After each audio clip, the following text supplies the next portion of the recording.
Hey, what's happening, gamers? How's everybody doing? Welcome back to Batman Arkham Origins. Don't forget to like, comment, subscribe, and hit that notification bell if you haven't already. Today is the Cyrus Pinkney, whatever it is. This is the final, let me rephrase that, the final Arkham Origins free roaming story stream. Tomorrow, we continue once again diving into the world of madness of the Riddler trophies in Arkham Knight on Switch 2. Why? Because we want to complete the Riddler and never have to do it ever again. As well as I can finally erase the game off my Switch 2. Which, before was on my Switch 1, but you know. So, if you didn't know what happened or not, the Switch 2 update in June erased more than half of my... Actually, yeah, more than half of my Riddler stuff. Brought me down to only 70 Riddler things cleared, and I need like 300 or something like that. So it's been a long undertaking. We have like 200 and is it 212 or maybe even 189? I don't remember. We have a long ways to go. So there'll be a lot of Arkham Knight streams until the end of the month. And then of course on Thursday will be the start of the Final Fantasy VII the Switch 2 version of the game. So like I said, we have a lot going on. If you guys want to help out with the Cyrus Pinkney thing and don't want me to stumble in the dark, I do know where some of it is. Ooh. But I don't know where all of it is. Like, the old police station, I know there's a thingy there. And that's about it. the old police station, I think the movie theater is one of the... where the plaques are. So, if you don't want me stumbling a lot, feel free to help out. If not, we'll get there when we get there. It's not that big deal. But I feel like... Come and say hello if you... Yeah, I feel like I did a lot in Marvel Ultimate Alliance, so I'm happy about that. Got a lot of work done. And then tonight is a new sponsored series of Scooby-Dooby-Doo. So if you guys like the Ultimate Selects, Naomi is sponsoring a late night stream of Scooby-Doo 100 Frights, I believe, 100 Nights of Frights. It's a Metroidvania game. Technically a Castlevania game. I like the night look. I am the night. I am vengeance. I am Knight of the Realm Man. Alright. Should we talk to Alfred? I guess. Hey, Al. Congratulations are in order, sir. Edward Nashton's on the run. Who? Oh, right. Enigma, sir. His real name is Edward Nashton. Worked for the GCPD, Cybercrimes Division. Explains quite a bit. I need to find him before he has a chance to start over. We have his identity now. As soon as he surfaces, and he will, you can swoop in. You've dismantled most of his operations, so he should be harmless. At least for the next little while. Any sign of him, you let me know. Of course. Take that, Eddie. We might have to cancel New Year's at Wayne Manor. It's going to take a while for the city to recover from tonight. Absolutely not, sir. I didn't realize the party meant so much to you. It doesn't. Only, it's one of the rare times you actually seem to enjoy yourself. I enjoy myself plenty, Alfred. I hope you're lying. For both our sakes. Well, this is turning out to be quite the Christmas Eve, isn't it? Isn't it cool that they actually set up the New Year's Eve thing, like, right in the game? So if you manage to do a lot, like 100% the game, you can hear more from Alfred, and he's like, hey, you know that whole New Year's Eve TLC thing? We should, we're totally doing it. And Batman's like, I guess so. Look at that stubble. Okay, we're going to the old police department. Old police department that was in Arkham. That is... Where is it? Is it considered an amusement mile? The old police station? I guess we'll look for it for a while. It's the train depot is the old police station. I believe it's an amusement mile. Wouldn't be in the industrial area. It'd be an amusement mile. Yeah. Okay. Ruh-roh. Like, that's right, Scoob. We're doing Scooby-Dooby-Doo. Like tonight at 11 o'clock, man. Don't miss it. Rah. If you miss it, you'll be worried. Ruh-roh. Okay, anyway. Scooby-Doo aside, we're gonna go look for what used to be the GCPD in Arkham City, I think. And there should be a plaque there. I believe. Yes, maybe? Yes, there is a plaque for Cyrus. Inside of what... Isn't this funny that this is Arkham City's, police department? So here's a continuity error for you. This police department. This is the location where the police department was. Right? It's the same building that was used in Arkham City. But it's supposed to be the police department that existed during the time of Arkham Origins or whatever. Like, in the past of Gotham, this was supposed to be the police department, but they have this be something else. I think this is a train station. Yeah, they have this be a train station instead. This is supposed to be the police department. So there's another little fun continuity error for you. It's like, when did the train station get transformed into the police department? The answer is, never. It never did. It doesn't matter. But, yeah. Alright, here's the first, thing. Same layout, yeah. Well, I mean, we all know that WB Games Montreal just basically lifted everything from Arkham City and improved upon it. But if they just would have waited, correct me if I'm wrong, the PS4 came out in 2014, correct? Was it 2014? Available units, call-in status, possible assignment incoming. If WB Games Montreal would have waited until 2014 when the PS4 came out, and they put this on the PS4, then Arkham Origins would have ran perfectly because they were really pushing the limitations of the PlayStation 3. Like, they made the world bigger, they added, like, a whole nother, area to the game. Coventry, Diamond District, and Burnley, whereas Arkham City consisted of Industrial, Bowery, Park Row, and Amusement Mile. And this is how big Arkham City was, except Arkham City was a little bit bigger than this, right? And then they added on this whole other area. Kind of like what they did in Spider-Man 2, how you could go to Queens and Brooklyn and stuff like that. They added literally a bridge to a whole nother landmass, right? But the problem is the PS3 couldn't handle all the additional stuff, which is why you ran into so many bugs. It's because it just didn't have the power.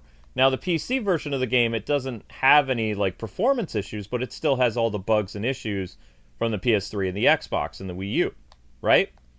But it wasn't able to handle the expansion very well. Whoops, did I just get lost? I tend to do that when I'm talking. It's an ADD thing. Okay, so let's scan the thingamabobber. Scan, scan, scan. How do I do this again? What do you mean no subject detected? How do I do this? Alfred, what do I do? How do I do the Cyrus Pickney thing? This is the thing. How do I start it?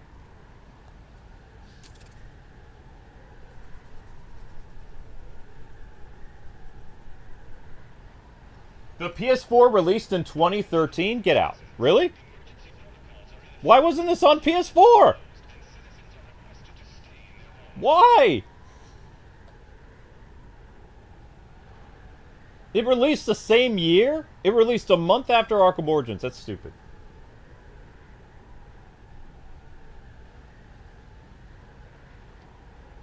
How big was Arkham Knight?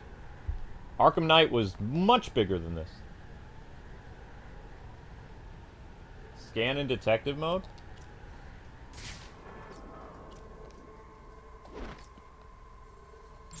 Ah! There's something hidden here. It looks like a page from a journal.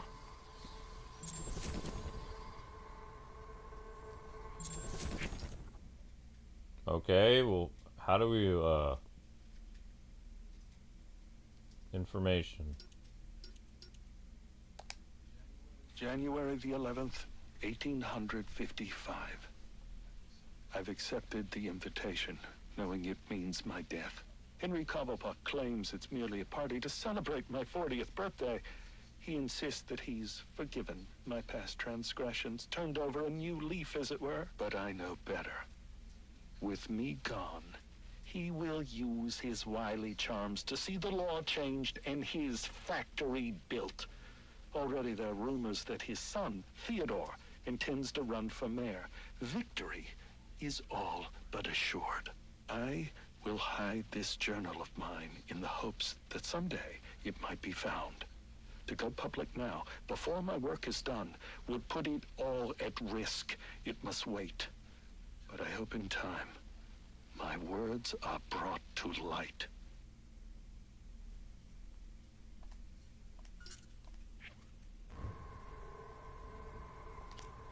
Alright, so we've got one Cyrus. Sir, it appears you've stumbled onto a lead in Gotham's longest-running cold case. Cyrus Pinckney. Indeed. He was instrumental in the city's rise to power and prestige. Worked closely with your ancestor, Solomon Wayne, as well. Alas, he was murdered on the eve of his 40th birthday. The killer was never found. Interesting. I recognize you're preoccupied this evening, but should the opportunity present itself, solving Gotham's oldest crime would make for quite the feather in your cap. I'm down. Alright, John, where are we going next? Well, here's the thing. Like, NetherRealm gave us a PS4 edition of Injustice. Injustice released in 2013. In fact, most of the games that came out in 2013 all ended up getting PS4 editions. Right? You remember that? Why did we not get Arkham Origins as a PS4 edition like we did NetherRealm? Like, why did they never even decide to work on that? It doesn't make any sense. Like, I know and you know that Arkham Origins is full of bugs and problems and issues, but, like, it just seems like it was a terrible thing for them to neglect that when other Warner Brothers agencies or studios were making PS4 editions of their, 2013 PlayStation 3 game for PS4. I believe, wasn't one of the Shadows of Mordor game, like, ported to the PS4? You have Injustice 1, got a PS4 Gold Edition. I think a Mortal Kombat game from that year also got a Gold Edition, or from the year before. And we had at least one of the Shadows of Mordor thing, plus we had like a bunch of like collections that ended up on PS4, like within the first 6 months of launch.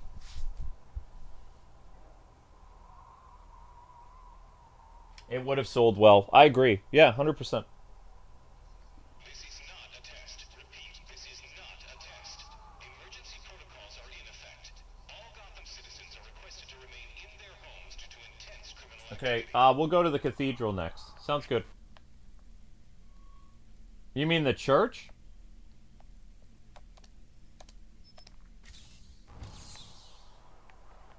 Get me to the church on time. Ooh, we should be using the Gotham by Gaslight skin. That. Gotham by Gaslight.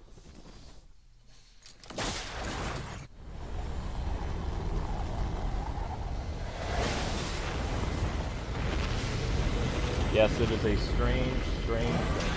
But I mean, Warner Brothers always disappoints us, so I mean, what can you do? Not much. Over here, Master Bruce. Yes, Victorian Batman would work perfectly for this. Considering Cyrus Pinckney or whatever would have been murdered in the 1800s. Victorian Batsuit is pretty much the fashion that they had back then. Makes sense. There we go. That works. This is a very, very simplistic Batsuit. Like, very London, Londinian, or British, or whatever you want to call it. It's Batman. During the time of Sherlock Holmes, it is. Quite fascinating, really. Right? Too right. Now, where's old Alfred? Where are you, Alfred? There's the old boy over there.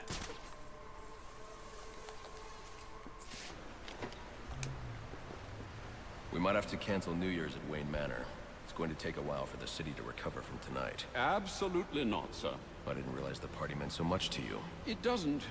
Only, it's one of the rare times you actually seem to enjoy yourself. I enjoy myself plenty, Alfred. I hope you're lying. For both our sakes. Well, yeah, I was talking to a bunch of people last night. They're saying, well, that comic right now is just... it's just a hypothetical. It's like, it is a hypothetical, but the problem is DC is run by idiots, and they're going to see that comic about self-harm and Batman, and they're going to incorporate that into their storylines because the people who are running DC and the people who are writing Batman are morons, you know? And actually, I was discussing this with AI last night. Like, AI is scary intelligent, but they're correct too. They also said, they were brown-nosing me, but AI said I am one of the most intelligent and eloquent Batman minds in the world, according to AI. They say that I present my thesis with grace and proper, like, you know, research, and I understand both Batman on a psychological level and in terms of, like, they love my comparison that Batman is essentially a firefighter. A person who's not trying to find a place to end his life, but rather rushing in recklessly to harm himself, but his priorities is protecting the innocent, you know? So AI loves my, my description of Batman, in a sense, like acting like a firefighter in Gotham. Furthermore, Batman, like a firefighter, he can't stop fires from starting, but he can put the fires out. Kind of like, you know, how his war on crime is endless. A firefighter doesn't necessarily know when a fire is going to happen, but he rushes in anyway to not only save people, but to put the fire out. If you really think about it in that sense, that's the type of person Batman is. He can never stop crime completely, but when crime, you know, rears its ugly head, who's the first one to the scene? Batman. You know, he doesn't wait for the police, he doesn't wait for backup, he rushes in. He does what he can. If someone was murdered, he finds out who killed them, and he gets, you know, justice for any living family members of the person who was murdered. Like, there are no unsolved mysteries when Batman is on the case. Like, people actually get closure. Batman didn't get closure because the Joe Chill incident, you know, went as an unsolved murder. Like, some versions of Batman, he doesn't find out Joe Chill is the killer. Like, sometimes it's just like some random guy who killed his parents and they never found him. Which drives Batman crazy. Sometimes Batman gets closure and finds out, yeah, Joe Chill was the one responsible for killing my parents. But other times it's left as a mystery. But for the most part, every Gothamite who suffers, Batman is responsible for giving them closure. Like, if a family member didn't make it, Batman brings the killer to justice. It's not like the family's wondering, man, what happened? You know, we have no peace about this or anything like that. Or if somebody was kidnapped, Batman's usually able to save them for the most part, you know?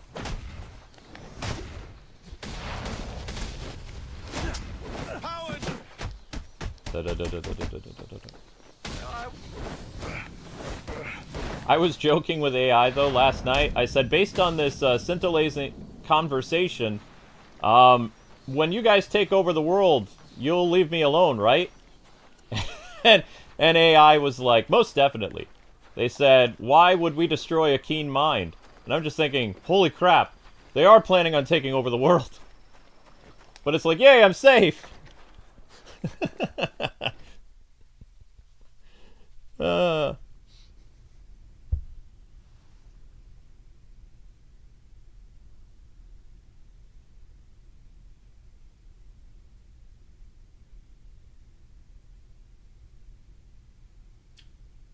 The bell tolls. Inside the cathedral. I don't know, it kind of messed with my ego though for the for the AI to call me smart. I was like, if AI thinks I'm smart, that's kind of cool. But it's just regards to, like, Batman, though, which... It's not like I can get a PhD in Bat economics or anything like that, or Bat theology. I can write and do as many Batman videos as possible. It's not really going to amount to anything. It's like, ooh, I know all this stuff about a character that's fictional. Hooray! It's not like I can open, you know, a school for Bat knowledge or anything like that. It doesn't matter. I know a lot about U.S. history, but Batman's more fun to study. I don't know. Meh. Alright, where's this bell, you guys? Is it outside or inside the church?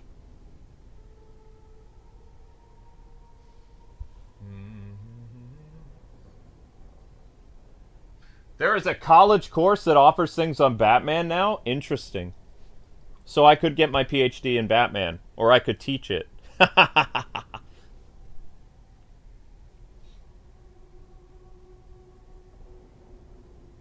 It's on the outside? Okay.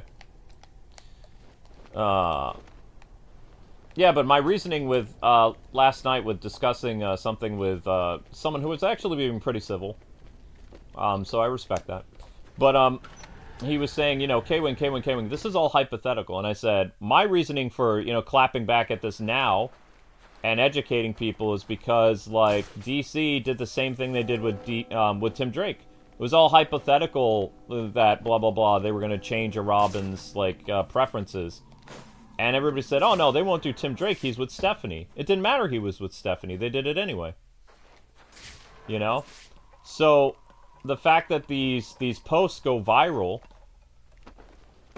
because, you know, idiot posts attract other idiots. It's just what it is, you know? Like, if you say something stupid on the internet, you're going to get more stupid people to, you know, to look at your stuff. Whereas if you're an intelligent person and you say something profound or deep, you're going to get ignored because it's not interesting. Like, people don't want truth. People want some entertainment. People want things that's shocking or whatever. Like, oh, wow, you know, yeah, Batman would self-harm himself. It's like, okay, when would he have time to do that? And then they don't understand, like, these people, it's so difficult to talk to them because they're such idiots. And when I mean they're idiots, they don't understand what a vow means. They don't know what swearing an oath means. They think, well, he swore an oath as a kid, so then he would go and, you know, cut himself up. It's like, no, you don't understand what a vow is. You've never made a vow or an oath in your life. You don't know the meaning behind it or what it symbolizes. A vow and an oath is a big deal. You know, especially when he made the vow to his parents' grave. He was telling them, I'm going to put my entire life into this to get revenge for you. And, you know, if I die trying to you know, get justice for this stuff, you know, so be it. But I'm going to dedicate my entire life to revenge. Right? It's a big deal. But they don't understand it. Like, these nitwits, they don't get what a vow or what an oath means. They're like, well, he made that, but he was just a child. It's like, he wasn't just a child anymore. Bruce had a terrible childhood after his parents were killed because he never got to be a kid. He became an adult immediately after their death. That's the thing. He matured so quickly, and it's kind of like those Ishkai animes, or whatever you call it, where the dude, something happens to them, and they have to wait years before they can incorporate, you know, they have to essentially grow up again until they have a human body, like an adult body that's strong enough to deal with things, right? So, in Batman's sense, when he swears his oath to his parents on their grave that he is going to, you know, his entire life is going to be about revenge, no matter what, and that he is going to, you know, make sure that this type of evil never happens to anyone else as long as he lives. That was a big deal for him. And then immediately he's like, well, I'm a kid. What can I do as a kid? He learned to study. He learned pretty much everything that he could. Like, one of the fascinating things about Batman is, even though he was a child, he graduated grade school and junior high and high school very early. He was traveling the world by 15 years old. So that means from the time he was 8 and the time he was 14, he graduated high school. Even took some college before hopping on a train or a plane and leaving Gotham. He wouldn't have time to do all this nonsense that these weirdos and freaks think. Like, when you dedicate yourself to an ideal, when you put your entire being into it, you don't have time for anything else. You don't have time for selfish thoughts. You don't have time for selfish desires. You're dead to yourself and you live for something more. You become a symbol. And Batman's symbol was rage until it was the bat. Batman basically became, as an 8-year-old boy, just this entire being of rage and vengeance. But he couldn't, fulfill vengeance. He could only bottle it up. He was like a pressure cooker or like a, what do you call it? Like a kettle on a stove. Like, the kettle is getting hotter and hotter and hotter as it's boiling on the stove. And eventually, it's going to boil over and reach a boiling point, right? So Batman is learning all this stuff as a kid, like 8 to 14, whatever. Doesn't relate to any kids his age. He has a miserable life. Doesn't really date. Doesn't do anything that a kid does. He doesn't get to enjoy being a child. He's a grown-up, trapped in a child's body. He has limitations. He can't, learn the type of martial arts he wants to as a kid. He has no strength. He can't go to certain schools. Even if he's already graduated high school and things like that, sure, he can go to like a, what do they call it? Like a, an after school or one of those like Japanese things. Not grad school. What do they call those things? He can go to night school. He can do stuff like that. But he can't go to college. He's too young. He can't do the whole professor thing. He has limitations as a child. As an adult, the world's open up to him. He can do whatever he wants. He can travel the world. Can't really travel the world without Alfred until he's a certain age, right? So as a child, he had a lot of limitations. And that drove him nuts, but it didn't drive him nuts enough to do self-harm. That's why these people are idiots. They don't understand that the entire core aspect of Batman's character is vengeance. He doesn't have time for petty thoughts. He doesn't have time for weakness. He doesn't have time for, defeating thoughts. Everything about him is, I can, I will, and I must. These 3 core attributes of his personality. I can, meaning that he is going to do it no matter what. I must, I don't have a choice because of my oath. And I will see this through. No matter what happens to me, I'm going to pick myself up and I'm going to do it. Those 3 things are what drive him at a young age before he starts his training.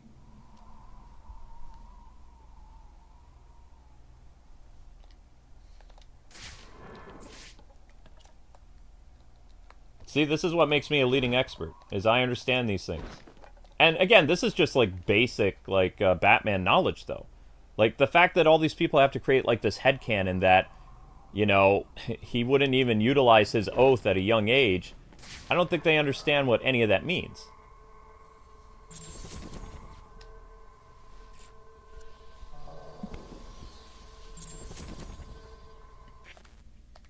Alright, next Cyrus thing. Where is Cyrus? Is this there? Yeah. Okay, where's his tapes? Is it this one? Entry 7? Was this? January the 11th, 1855. I've accepted the invitation, knowing it means my death. Henry Cobblepot claims it's merely a party to celebrate my 40th birthday. He insists that he's forgiven my past transgressions, turned over a new leaf, as it were. But I know better.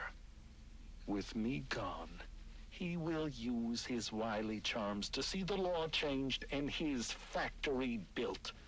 Already there are rumors that his son, Theodore, intends to run for mayor. Victory is all but assured. I will hide this journal of mine in the hopes that someday it might be found.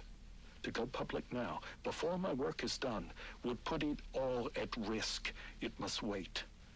But I hope in time, my words are brought to light. Well, yes, in Batman the Animated Series and the Justice League universe, which is a lot of our favorite interpretations of Batman, his family's murder goes unsolved. But did you know in the Bronze Age, Batman actually learns who, the person is who killed his parents. It's Joe Chill. The 70s Batman comic, it was a miniseries that led up to the man who killed Bruce Wayne's parents. And there's a famous comic book cover, like under Neil Adams and Dennis O'Neil, where Batman reveals his face to the killer. And it was on the comic. It was a big deal back then in the 70s. Because it was the first time that, you know, they put a face to the killer of Batman. You know, the killer of Batman's family. Like, it was no longer an unsolved mystery. And it was like a 3 or 4 episode, like, comic arc. And then DC kind of threw it away. They were like, yeah, we're not really going to use this. In fact, when Crisis on Infinite Earths happened, they reset it again to Batman being, you know, the murder of his parents is once again a cold case. Like, he gets no solace. He gets no, he doesn't get to confront the man and be like, you made me into this. But they actually took the scene from Batman 89. Remember this, okay? Because this is important. The scene where Batman confronts the Joker having, you know, the guy who killed his parents, you made me, that's the line that Batman says to Joe Chill. Now, what happens to Joe Chill is he is so terrified of, you know, running into Batman, a.k.a. Bruce Wayne, that he's confronted in a warehouse. He runs outside of the warehouse to where his men are because he's becoming like this, you know, small-time mob boss, not major, but he's so terrified that he runs out into the night, and his men, he's trying to, you know, find like some common ground with his men and tell them, hey, I created Batman, I did all this other stuff. Now his men are so, like, before Batman can get there, like, Joe Chill is gunned down by his own men, and Batman holds a dying Joe Chill in his arms, and his secret, you know, fades with Joe Chill. His men never got to find out who the guy was that, you know, who Batman really was. The secret died with Joe Chill. But in the 80s, they just kind of were like, nah, we're not really going to bring that up anymore. Batman is more of a tragic character if he doesn't get closure. Robin gets closure. Dick Grayson gets closure. You know, the Tony Zuko stuff, he always catches Tony Zuko and puts him into the chair or something like that, you know? Dick gets solace. Dick gets, not necessarily, like, there's no doubt in his mind that justice was served. Batman didn't get justice. And then Chuck Dixon, I don't remember what year it was. I think it was right around the time of After Nightfall. They brought Joe Chill back into the universe for like a story, and it was like a one-off where Batman was describing how he, even after finding out who his parents' killer was, he didn't really get true justice because Joe didn't go to jail. Joe died somehow. Like, Joe ran out into the road and got hit by a car or a truck or something. Like, Batman confronted him, and he was telling the story to Tim or something like that, and the guy ran out into the snow, and he got hit by a semi. So Batman, when he saw Joe Chill die in front of his eyes, like during the Chuck Dixon run, the pain didn't die with Joe Chill. It grew because he felt like even though he confronted the man who killed his parents, he didn't get justice. Right? So every once in a while, DC brings back Joe Chill and they kill him off a different way. Whether his men gun him down or he gets hit by a car. The end result is Batman confronts him, Joe Chill gets scared, and he runs off and something happens to him. Karma catches up to him. But not every version of Batman, you know, gets that kind of like, okay, this happened, and I'm totally okay with it. Even when he finds out the man who killed his parents, the pain doesn't go away for him. But what I like about the animated series is the animated series Batman is still able to kind of piece together his life as best he can. He's like the dude who has his life on the level as much as possible, and that's thanks to Alfred being the father figure as well as him raising Dick Grayson at a young age. Like, Dick Grayson in the BTS universe is like 8 years old. He's around the same age when Batman lost his parents, and Bruce and Alfred made sure to raise Dick differently. Sure, he still became a vigilante, but his way of doing things is completely different than Batman. Batman is a character that's fully driven by vengeance and revenge and grief, and, you know, he weaponizes that pain. Dick Grayson got to put the man away who killed his parents, so justice was served. Justice was not, you know, out of his reach. And he took all these methods that Batman taught him for crime fighting and being a hero, and Dick, like, basically turned it on its head, because Dick still has a wonderful life. Yeah, his parents died, but he was adopted by someone who really loved him and gave him everything, like, gave him a nice home, gave him opportunities to do whatever he wanted, you know, and also he allowed him to be a crime fighter. He didn't force him like the all-star Batman universe. You know, Dick Grayson wasn't a soldier. Dick Grayson was a partner or a friend. Or almost like Batman was going to pass his legacy on to another. You know, it gave Batman hope that, you know, if something happens to me, the war will go on because Dick will carry the torch. You know, he's a lot happier in the animated series because he's not alone in his war against evil. And he allows other people to join his war. Until the episode Old Wounds. You know, we see a very different version of Batman. But it's hard to consider the Red Sky series as part of the animated series, because if you look at the characterization of Batman in the 85 episodes with the blue and black, like, you know, better animation, Batman is a much more compassionate, kind, and, you know, very civil to his partners, right? And then if you look at the Red Sky series, he's kind of a grump. The Old Wounds episode happened. Possibly he and Barbara were a thing. I don't know. He's very cold with Tim, who's basically Jason. He has a complete change from the character that he was. So for me, it's hard to view both series as the same, because the way that the writers handled Batman in the 85 episodes previously with the better animation is completely different than the version of Batman that we see. Which, it's like going from, if I'm being completely honest, the version of Batman that we see in the 85 episodes is Neil Adams and Dennis O'Neil, and the version of Batman that we see in the Red Sky series is Chuck Dixon. Okay? That's the difference. So, while the Chuck Dixon Batman borrows a lot of elements from the 1970s and 80s, the Chuck Dixon Batman is a grump. If you've read the comics with Batman from the 90s, when it is Bruce Wayne, he's a grump. He's very broody. He's very withdrawn. He's not that kind of Batman that he was in the 70s, which every once in a while Batman still had some levity. He had compassion. He had kindness. In the 90s, Chuck Dixon's version is kind of like a fusion of the 1970s Batman and Frank Miller. And, you know, Frank Miller is very Frank Miller-ish.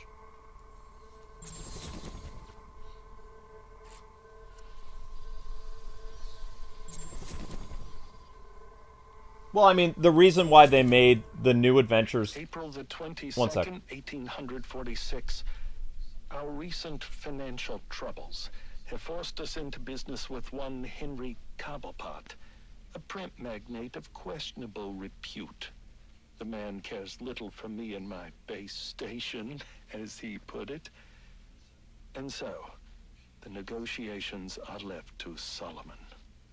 But I fear his idealism shall lead us down a treacherous road, for Cobblepot is a sneak, and surely his sweet words mask a nefarious intent.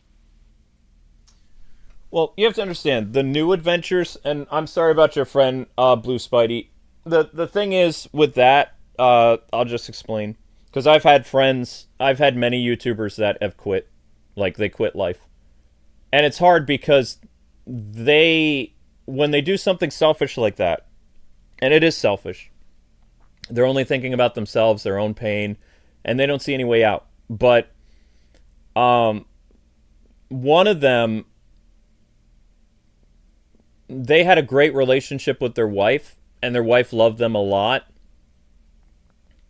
And things weren't going well on YouTube for his business. I think she was pregnant too, and he left. Got in his car and drove off a cliff, you know? When these people are hurting, they have to tell people, because once it happens, you can't help a dead person. You know, you can only help people who are alive. But there is a way out for them, but they have to seek help, you know?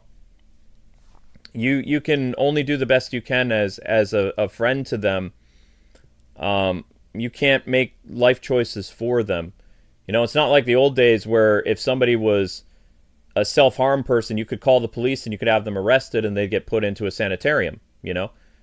Psychologists don't really do that kind of stuff, which they should, because there were people in the 1900s and 1800s in America that had problems like that. They ended up in an insane asylum for a while until they got better. You know, the people would catch them doing stuff they shouldn't, and they would be taken out of their home. You know, it's kind of like going to jail, but it's like rehab. It's a rehab center you can't leave until they think you're sane enough to leave.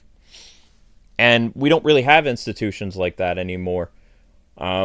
We have psychologists and stuff that are more enablers than helpers. They listen to you, and that's it. Like the surgeon just listening to this person, but they don't offer solutions. They just listen to you for like 4 or 5 sessions, and then they might offer a solution. But depending on what type of mental illness you have, they can offer a solution based on how society is. So, I mean, in a sense, psychologists are the biggest scam artists in the world right now because they don't have to do anything. Like, I could become a psychologist and just listen to people and probably make like $200,000 a year doing nothing other than just showing up in an office and listening to people's problems, because they don't offer solutions.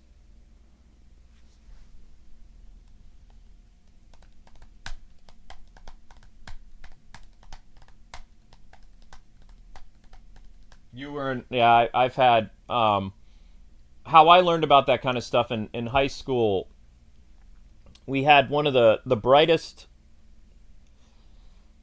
we had a teacher come, a pastor, a high school, a rising football star, in, I think it was like 1998. He got in his car and he just drove into a tree. Like, he had a bright future ahead of him. Nobody knew he was in pain or anything like that. But he had a loving family, he had a girlfriend, he had all this other stuff.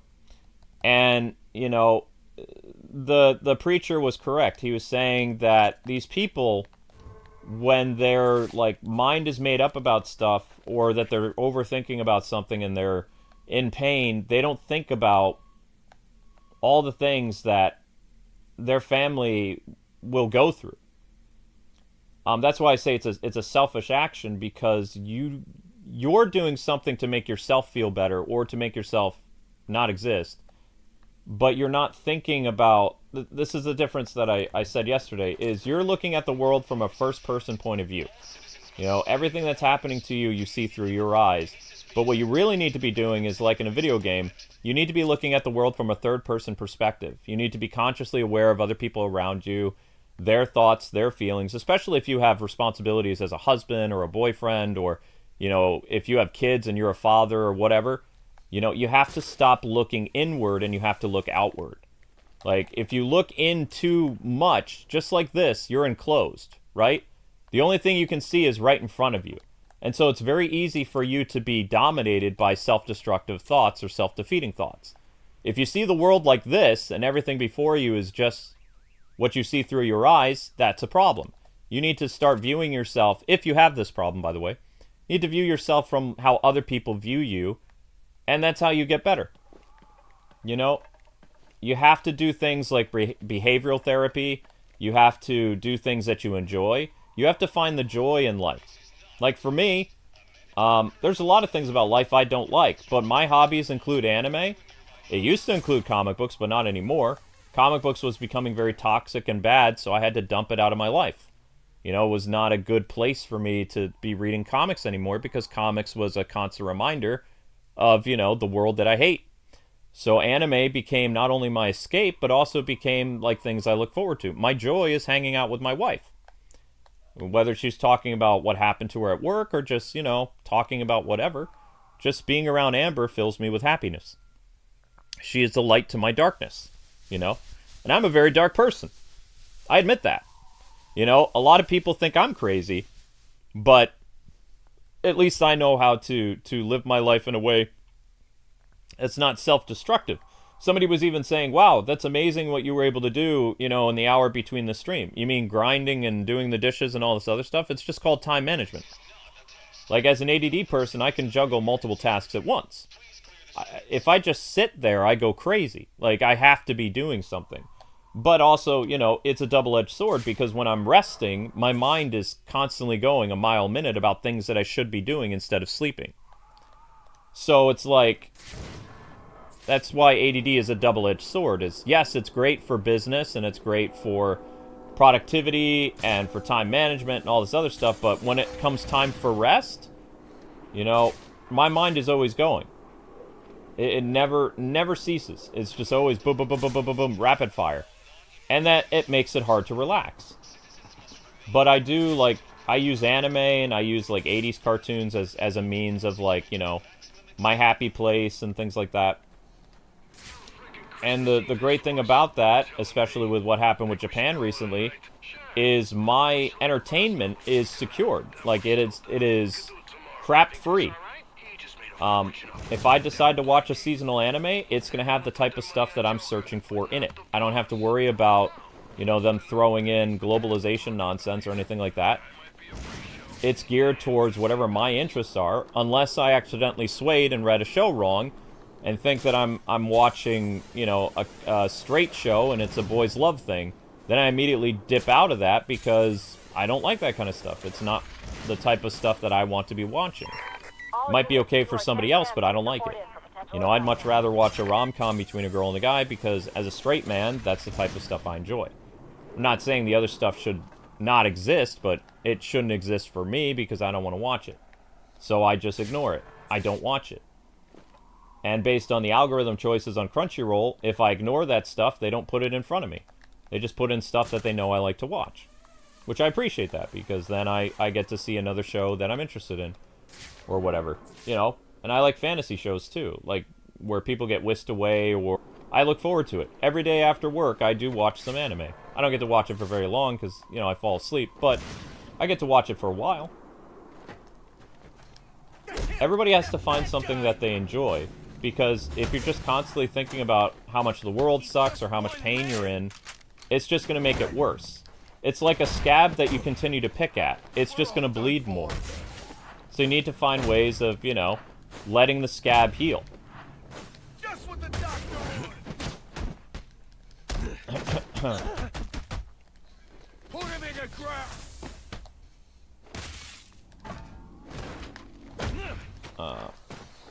But it's hard for me to be a positive influence because I have a lot of stuff that makes me grumpy. You know? I have neuropathy, I have crippling debt. I don't always have a lot of pleasant conversations because, like, I'm dealing with so much all the time, you know? You made your point. It's not fun to have your bank account go negative all the time when you've already been paid, you know? It's like, you already paid for everything. I already got paid, I took care of my major bills, and I have nothing in my bank account, you know? That sucks. There's things I would love to do. Like, right now, my laptop, the one that I use for streaming, it's dying because it's having a problem with the fan built into it. Somehow dust got inside the computer, and I have a black thumb when it comes to computers. My dad says that I am the black plague of PCs. When he had a computer business, I wasn't allowed to help him because I ended up destroying some of the computers he was building for people in the 90s. You know, because I have a problem with, like, I have so much iron in my blood that when I touch electronics, they spark. So I've short-circuited several computers like I'm Static Shock. Which my dad never really appreciated when he had, like, a build-a-PC business in his basement. You know? So, I don't dare do anything with my PC that, you know, most people would be like, I'm just going to open up my laptop and get a can of air and whatever. It's like, I need to save up money to go to the local repair place, because if I open this laptop up, I'm going to kill it. Because there's something that's going to happen that I'm not, you know, technical enough in order to put the can of air and make sure that I don't break something. You know, I have, like, the touch of death when it comes to electronics. I've short-circuited and broken more electronics in my life than Amber's lost things. It's just because I have so much iron in my blood that I get shocked half the time I plug in anything. Which I hate, because if Amber unplugged one of my game systems and she's not around, I have to plug it in again. And you know what happens? You can see the electric spark. And I'm thinking, oh my gosh, one of these days I'm going to get electrocuted. Like, something's going to go horribly wrong. I'm going to put on the surge protector and... You know? But me and electronics, we're not friends. Because they always hurt me. Stop wearing socks on the carpet? I don't wear socks on the carpet. I wear rubber shoes, too. Like, I wear my sneakers everywhere.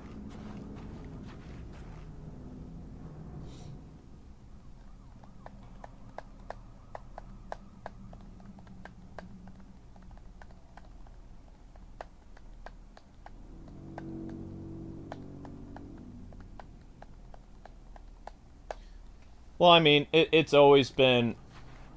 The only reason that having a girlfriend nowadays or a wife is, you know, people are worried about the Me Too movement. But what they really should consider, because a lot of these men that have been imprisoned, a lot of them have been falsely accused. And if, you know, women were really going for equality with stuff, any woman who accuses a man of something they didn't do, they should go to jail. Because they're imprisoning men that didn't do anything. So if you wrongfully accuse someone of, like, a heinous crime, I believe that you should serve time. Like, if they're lying just to get back at somebody who broke up with them or something, you know? Or they're trying to get, like, alimony from them or more money, and they make up these heinous lies to try to, like, woo the court and stuff like that.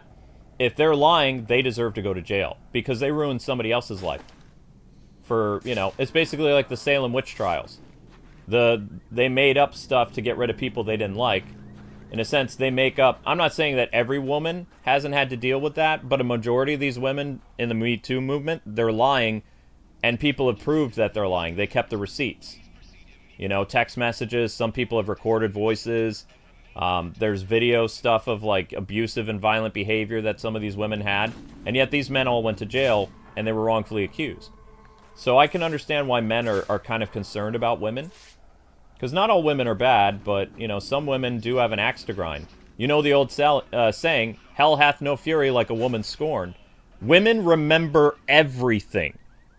You know, the women that I dated from like 25 years ago, they probably remember me, but I don't even remember their names. I remember the things they did, but their faces are blank to me, and their names sometimes are just completely lost to time. But I guarantee you, some of those women remember me like it was the day it was yesterday. My wife's memory is terrifying. She can remember things from all the way back in 2003. I can't. You know? Amber can repeat the entire conversation I had with her yesterday on her birthday. I can't do that. I can only do bullet points of what happened. We played Odin Sphere. We had some cake. We watched a movie called Fireball from the 1940s that had 40 slang in it. What else did we do? I got her a couple presents. I got her a cat card. She streamed Marvel Ultimate... No, she streamed a Marvel game because I was having heart problems. I was having, like, my heartbeat was very, very, very, very, very, very, very fast. And I was having problems relaxing. So Amber took over the first watch of the stream. But, you know, if it wasn't for what I do on YouTube, I wouldn't know half of the stuff that I do.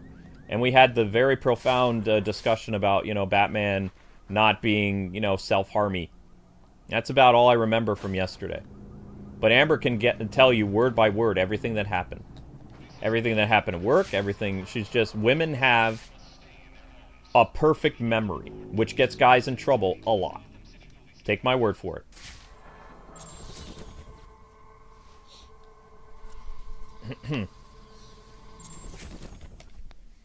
What one are we on now?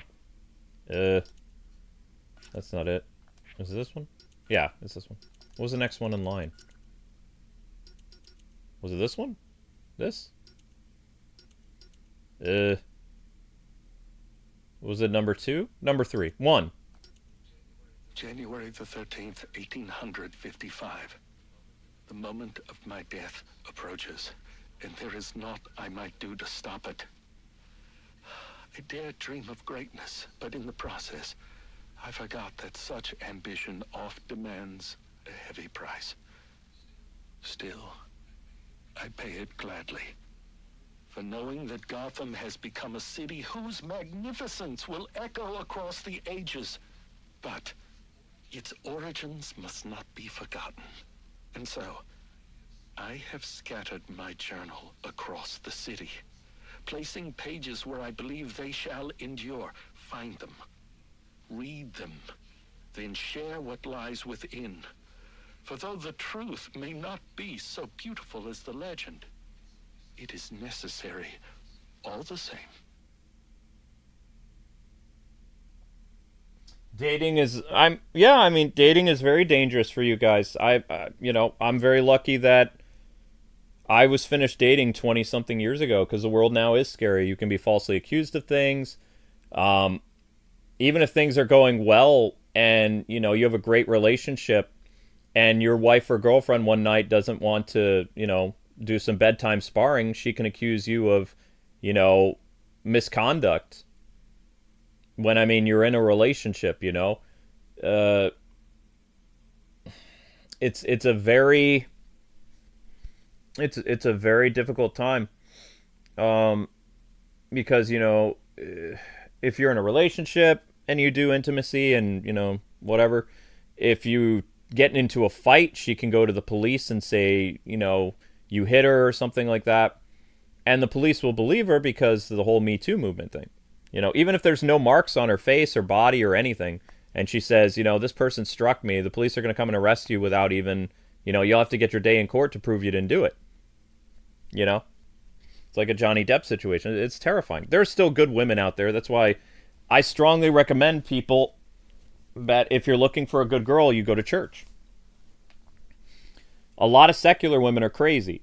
Finding a secular woman who isn't into the whole Me Too and empowering things is difficult. But a lot of church ladies are very, very, very traditional values. So, that's about the safest place that you can go, or just be celibate. just don't.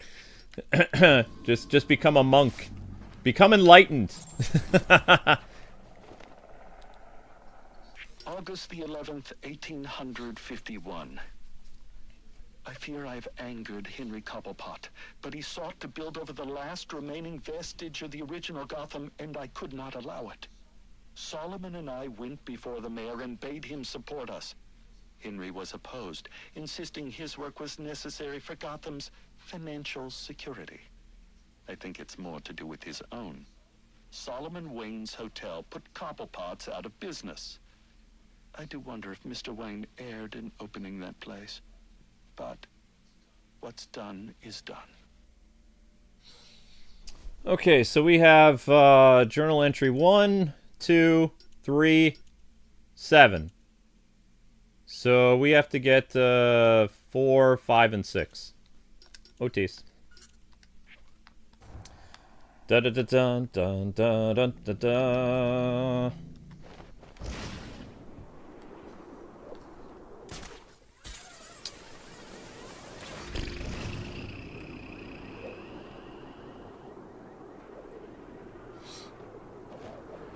Yep, but I do agree, for you guys it is a crazy time. And, my only advice is, I guess if you're interested in a girl and she happens to give you her social media stuff, look over her social media stuff very carefully, and if you see any red flags, probably don't date her. If she's like a crazy white liberal, avoid her like the plague, because chances are she'll turn on you like a bad penny. If she's an independent, or she's not really, retweeting a lot of crazy feminist propaganda, chances are your relationship will go fine. Find some common interests, anime girl, like somebody who likes like anime and things like that. They don't tend to be too crazy. The arguments that you might get into a girl who likes anime, she might be a cosplayer. Because the other thing you have to worry about, besides if they're, really into feminist propaganda, they might be somebody that has an OF. And then you have to, do I feel comfortable being with this girl that everyone in the world has seen? And if I marry her and have kids, what are my kids going to think when somebody digs up her past? There are lots of things that guys have to be thinking about now, because finding a woman like Amber nowadays, no offense, is impossible. Amber is like the last of her kind. Sorry.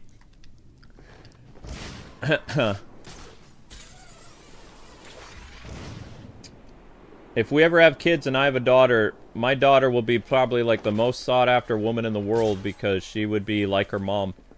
Probably. Amber would make sure of that.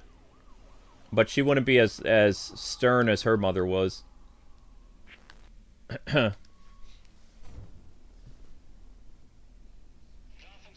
You'd have better luck in the 40s? I don't know. That one movie I just saw, that lady really came on strong to that professor guy. I was surprised. I was like, wait, there were 40s women that were this forward? I completely forgot, like, about, you know, stuff in the, what movies back then were like. They had comedy, but they also had, like, intense moments and things like that.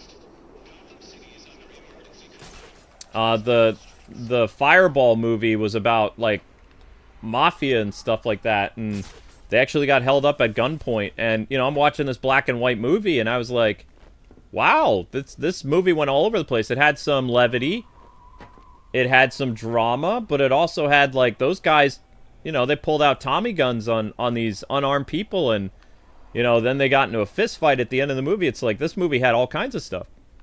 It had musicals. It went all over the place, though. It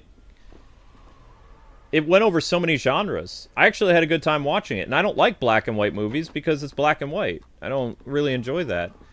Also, it was hard to follow all the slang. Like, I read about the movie, though. They said that for its time, they went to burlesque houses and gentlemen's clubs and on the streets of New York City, and they interviewed, like, hundreds of people that were using all types of slang in 1940. And then they incorporated that into the movie so it was authentic as possible. And half of the movie is they're speaking 40 slang.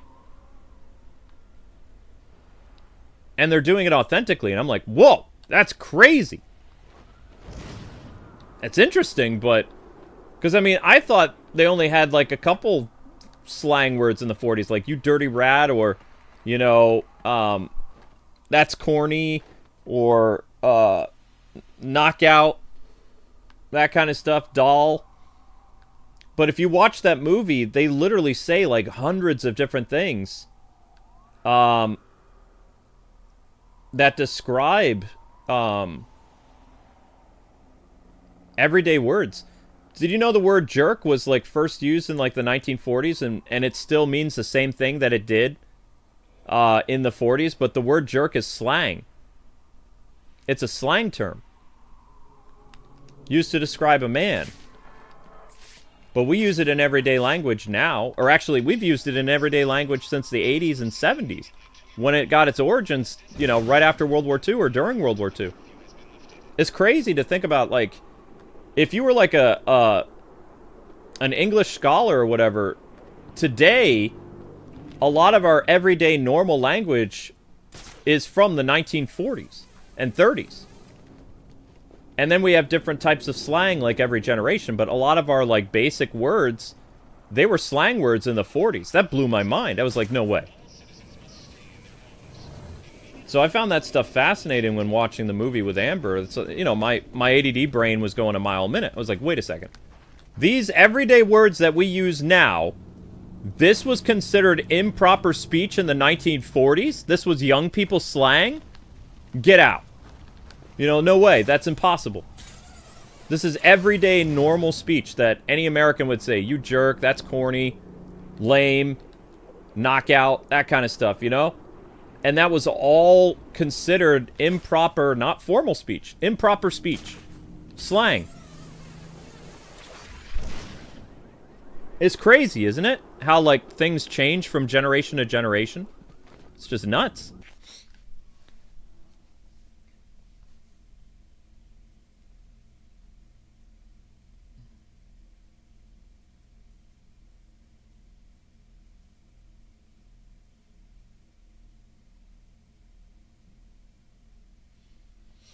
Yeah, that's what I said. You know, if you're looking for a decent girl, my advice is find her at church or a grocery store. Don't find her at a bar. Don't find her online. If you happen to date a girl online, I know it's kind of stalkery, but check her online persona. See what she's retweeting on Blue Sky or Twitter or Instagram. If she's not retweeting stuff and she's not saying crazy stuff that you don't agree with, chances are that your relationship will be fine, like in the 2020s. That's what you have to do as a man, is you have to do your homework on her.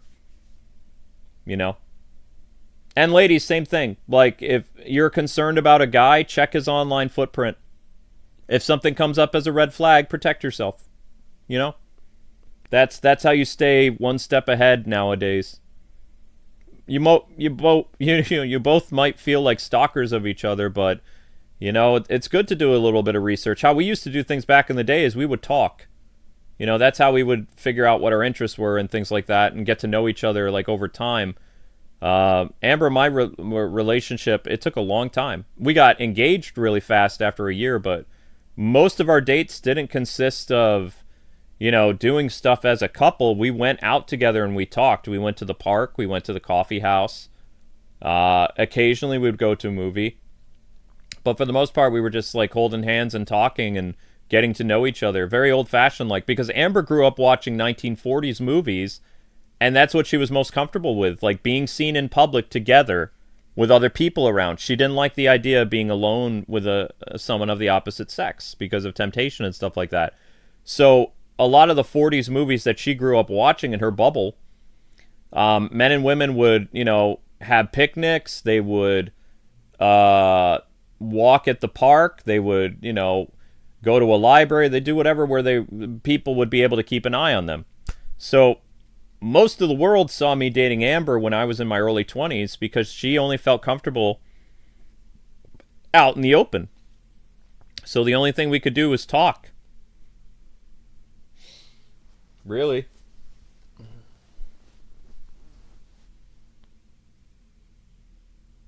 Blue sky alone is a red flag. I will tell you something embarrassing, though, that's kind of funny. Because I just remembered something randomly, and I completely forgot about this because it was intense.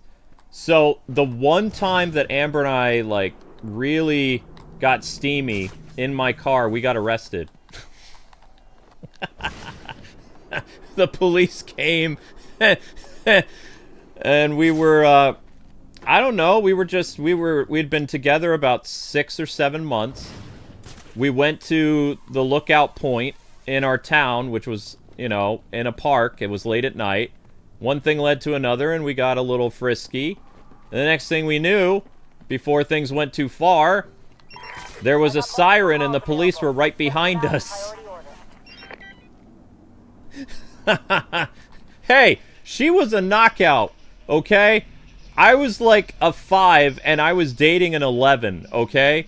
I was way out of my league. Sometimes it was really hard to resist her, like, you know, charms and features.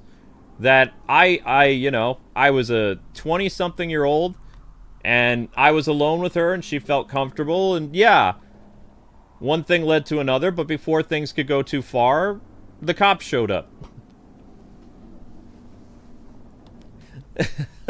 That wasn't the most embarrassing thing. My dad came. The officer knew my dad, and instead of going to jail, my dad came to pick us up. I got a lecture, and everyone in the town knew. That was I would have preferred going to jail that night. My dad came. Oh, no. Oh, yes! And even though I was an adult, my dad gave me a lecture that I will never forget. Yeah. Yep. And keep in mind, I was 22 years old. Well, no, I would have been 21. I was 21, Amber would have been 19, something like that. But my dad, oh man. My dad got up out of bed, and, you know, then he took Amber home. Like, he left me there, and he took my date home. I don't know if he told her parents or not. I don't think so. I don't think he told Amber's parents. But we didn't go that far anyway. Like, it's just the police happened to, you know... It's over! when they see two people leaning in and stuff like that and really getting into the kissy, they think that it's going to go somewhere it wasn't. And who knows? I don't know. When two people are left alone, there's temptation, right?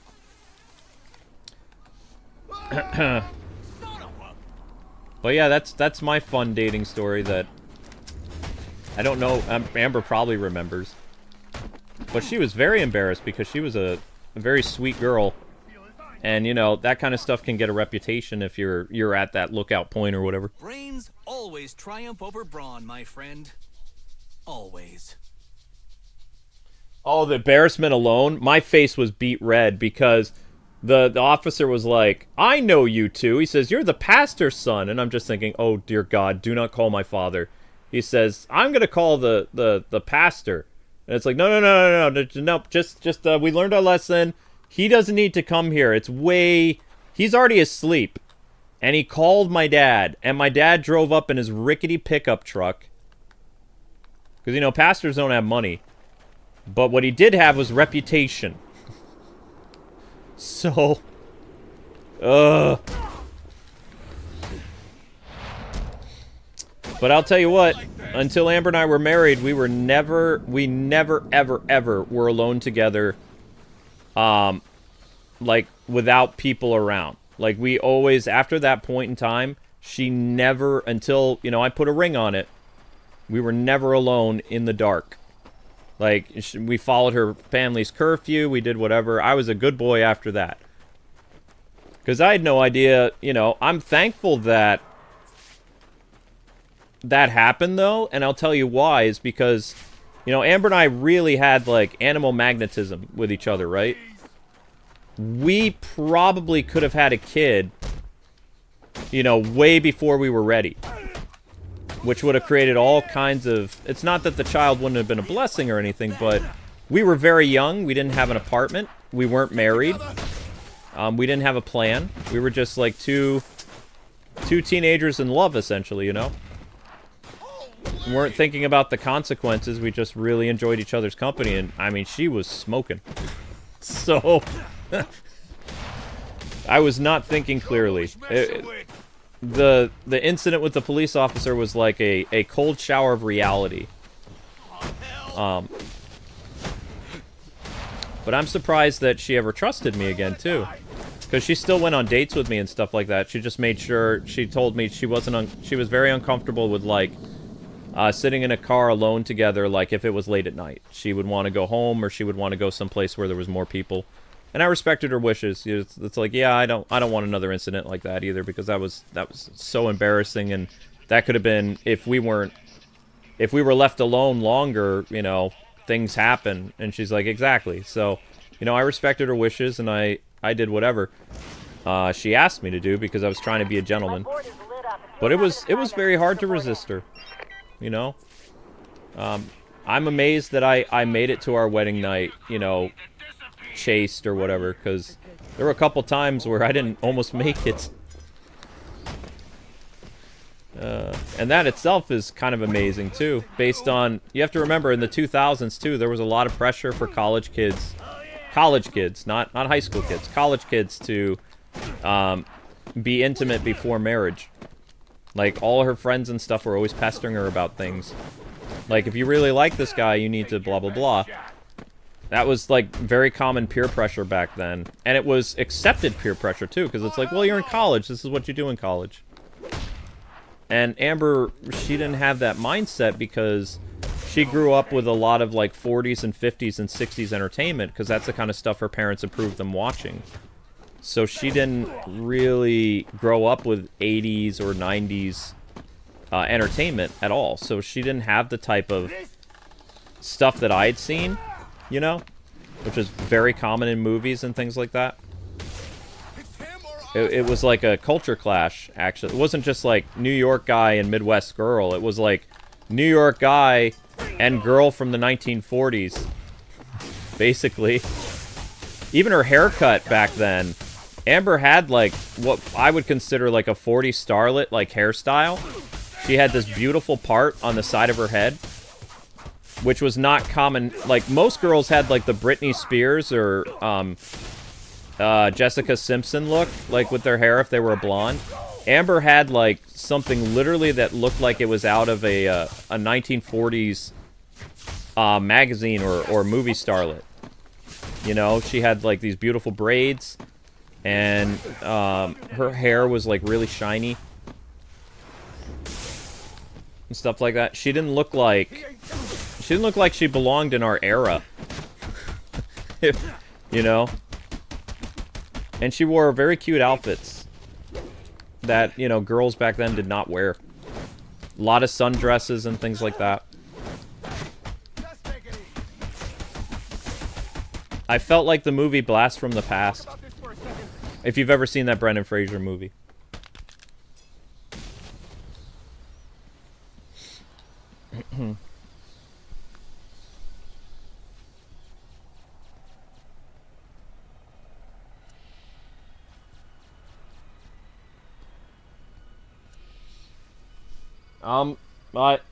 I'm glad that my preaching or my thing yesterday was able to help people, you know. I want to... The best thing that you can do is help somebody while they're still around, you know. You can't do anything for people who are gone. I wish my friends would have reached out to me, the ones who aren't here anymore. It hurts that they're not around, and I'm mad at them. You know, I'm especially mad at the YouTuber who left his family behind. And I'm sure they're mad at him too. You know, it's a very difficult thing, but the most important thing that you can do to help yourself is you can't be alone to your thoughts. You have to conquer your thoughts. You have to have strong will. And you can't be constantly looking at your life like it's from a first-person perspective with these black bars around it. Because you can't see the whole picture. You can only see what the world wants you to see. You know, you have to start viewing yourself like a video game character, like a third-person perspective, that you're, you know, part of something much greater. You know? Like, you're a part of this world, and your perspective on your world, your horizons need to be broadened more. Instead of looking inward, you need to look outward. I should really be charging for these therapy sessions. I kid. Ow. Like, look at me. I'm a husband. What are my responsibilities? My responsibilities are to take care of Amber. My wife has, you know, blood pressure problems. She has, like, emotional scarring and things like that. She needs me around to help her with just little things. She relies on me not only for the income, but also for comfort and, you know, for conversation and things like that. It would be selfish of me to leave her alone because she won't do well by herself. You know, she'd be very sad and lonely and things like that. And Amber needs me around. If I had kids, I would have a responsibility to my kids. You always have to view what it is that other people need from you before you look at, like, wow, you know, this is really hard. You have to really think about what's going on around you instead of, you know, what's just circling around you or what's inside your head. Because your head can easily be influenced by anything. That's why you don't want to give dark thoughts too much attention. It needs to be more of like a passing thought. Because I'm sure everybody has had dangerous thoughts from time to time. The difference is there are a lot of people that don't act on those. Like, they happen, you know, you acknowledge it happened. Oh, wow, I can't believe my mind went there, and you move on. You don't dwell on it. You know what I mean? And again, I'm, like, not the best person to describe about this because I did, you know, go through something really bad with high school, and I did something very stupid. The difference is, I don't see that as a strength. I saw that as a weakness, you know? I'm lucky that I had somebody there that night, or I would have not been here. It was a very, very stupid decision, and I acknowledge that it was stupid.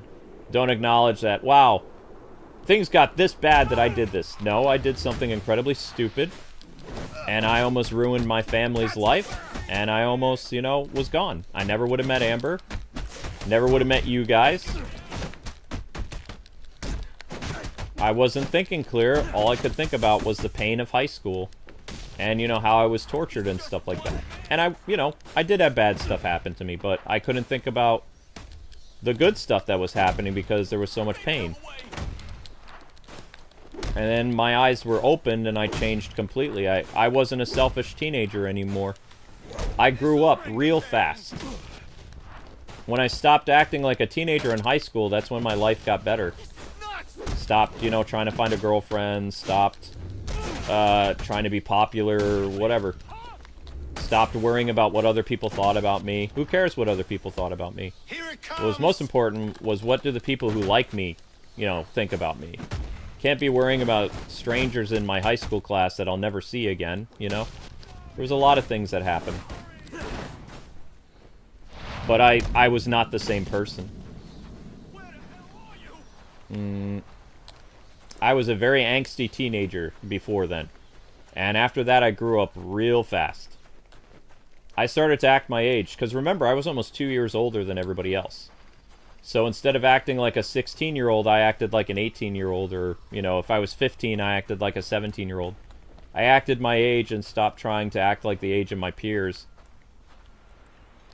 I actually think I acted a lot older than my people my age.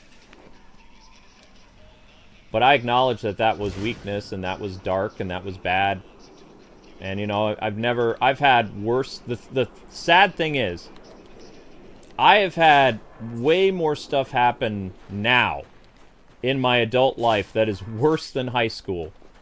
And I don't even entertain those thoughts. Like, I have more terrible things happening in my life than good. And not once do I think about, you know, that stuff. Not once. Never pops into my head. The only thing that pops into my head is how can I get out of this mess, and what do I need to do in order to achieve that? That's why I'm always planning, I'm always thinking. Always trying to figure out a way to succeed or a way to fight. You know? And most of my YouTuber friends, the ones who quit, they quit over finances. They quit over their relationship. They quit because of something didn't go right with their family, or some of them even quit over politics, which is beyond stupid. And I miss them a lot. You know, some of them were really fun people to talk to. Some of them were annoying. But I wish I still had those annoying people around, you know? There's not a day that doesn't go by where I don't think about them sometimes. And think about how, you know, foolish they were. Attention all units. But, you know, Everyone on assignment. No 10-10s until further notice. it's frustrating.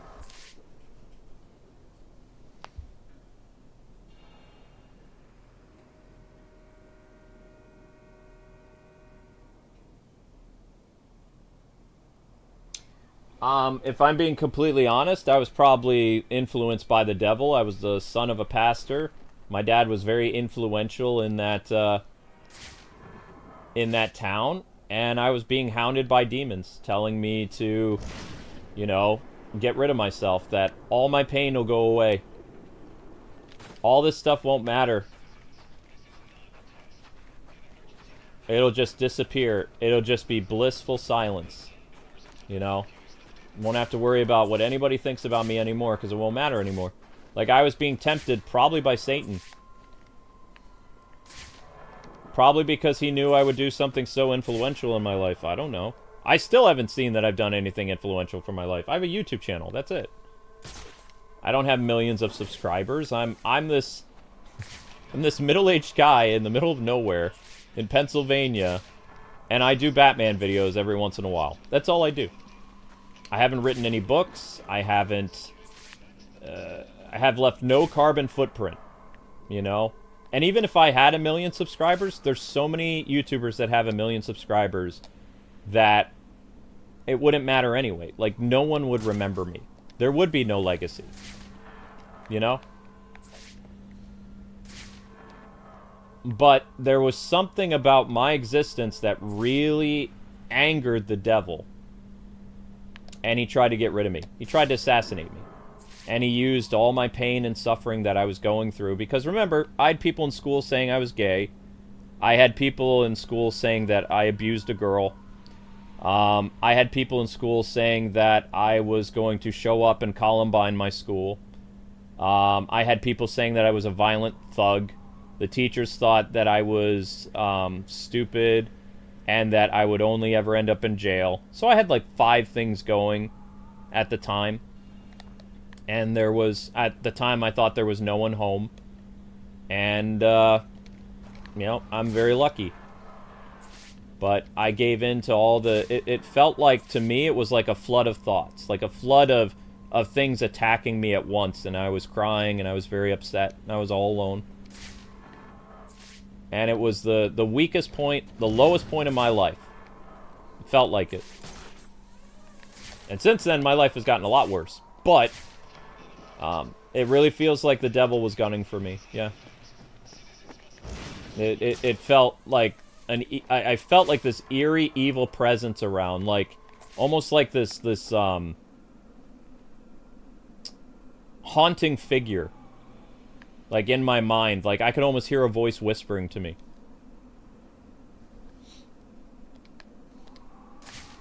And the voice didn't sound scary. It sounded pleasant. It sounded like a nice voice. Like a, you know, everything's gonna be okay kind of voice. But the things it was saying was evil. You know? So I really believe that was the devil. Like, 100%. I don't think you can ever change my mind either. It felt conniving, it felt wicked, it felt scary, but also it felt like, you know, like anybody normally was speaking to.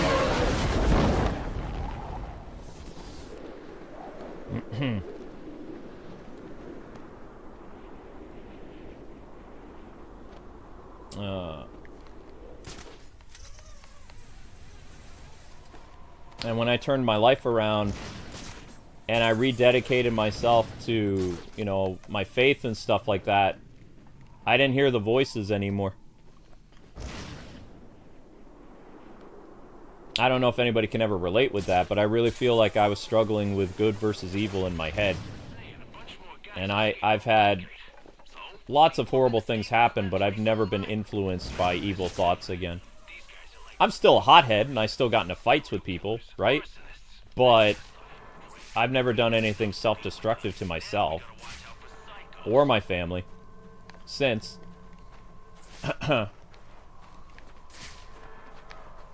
Now, there's another plaque around here somewhere.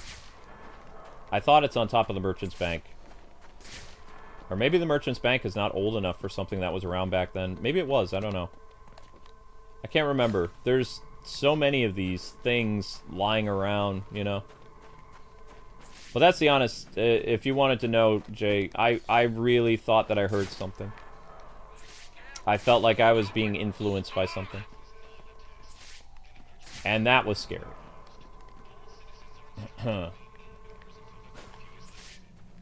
But you know, it's been over 20-something years. I've never heard that voice again. So...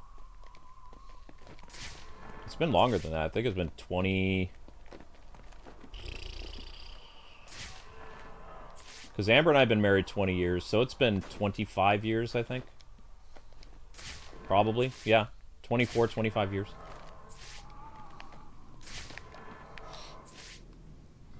Underneath the giant bell. Oh, okay, that makes sense. So the Merchant's Bank was around back then? How in the world would something this big exist? They wouldn't have the resources to build something this massive. Miss me with that nonsense. No, no, no, no, no, no, no. Oops.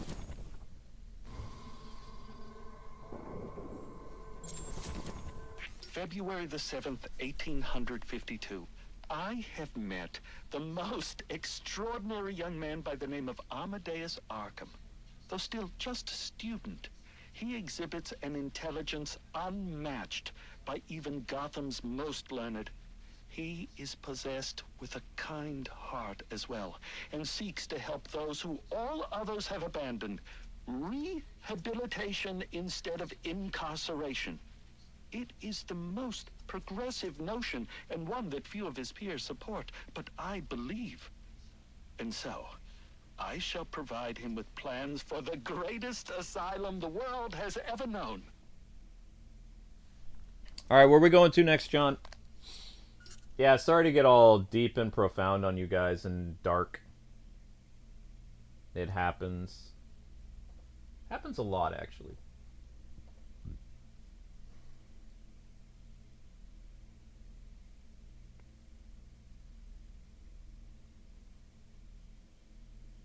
Ah, it was originally a statue? Okay. Alright, where are we going to next, John? What's left?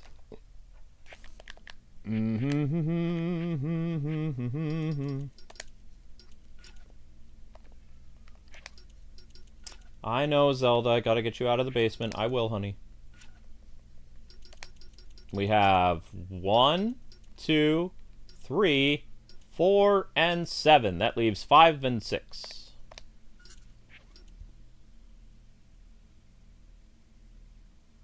Ah, the movie theater? That makes sense. Potential assignment Movie theater makes sense. Thank you, John. Really appreciate that, buddy. That helps smooth this along faster. Found him. Yeah, so... You guys know that I believe in the forces of good and evil, right? Like, the spiritual forces. Like, it's pretty evident, like, because of my faith and stuff like that, but... if you hear dark thoughts in your head, those thoughts are not for your well-being. Those thoughts are for your destruction. Don't listen to them.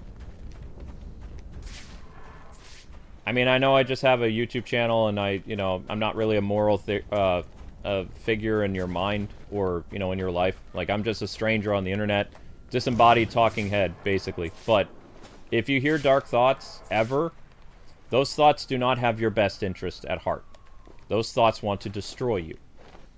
Okay? Like, whether you believe it or not, good and evil exists in this world. There are spiritual forces that you are not aware of. And they've been here for thousands and thousands of years, waging a war against each other. And your soul is a very precious commodity. So if you ever hear something that sounds like it's, hey, just like, listen to me, I have your best interest. No, they don't have your best interest at heart. They want you off the playing board because somewhere down the line, you are going to do something that's going to hold great significance. You might not think it, but maybe you'll meet a young man and, you'll say something that encourages him and he goes on to do something amazing. You don't know. Your life has a purpose and a meaning in a way that you probably don't even understand right now. That's what I believe. So, whatever you do with that, that's on you, but... I believe that, there's a reason why people who are born have a purpose. I have no idea where this plaque is. Wait, is that it? No. Wait. Ow. Shouldn't the plaque be glowing somewhere? Mr. Plaque. Weird. Very weird.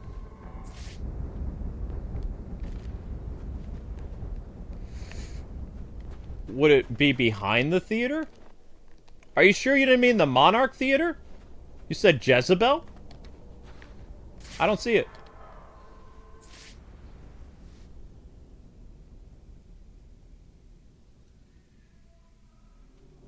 Oh, above?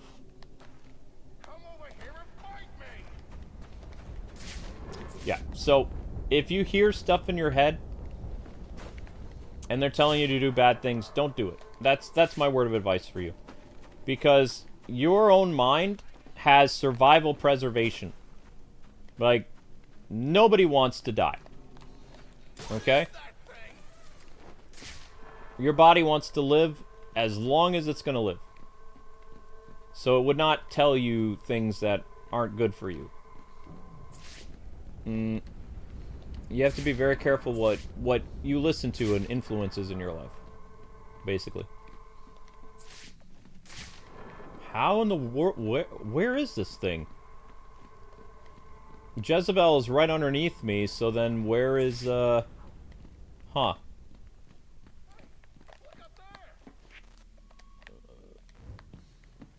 Weird. Where is this plaque at? Oh, wait, no, that's not it. Shoot. Yeah, I'm real. When I want to be. Hey, did you see a plaque for Jezebel? Like a street corner or something? No?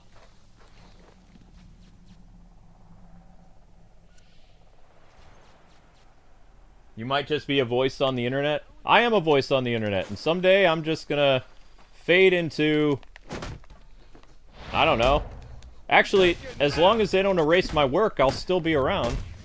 That'd be weird. 18,000 videos still here like 90 years later. Like in some archive. Some AI archive. I think the freakiest thing about AI would be recreating my voice and talking to myself. Having a conversation with myself, but it's AI representing me. That'd be weird.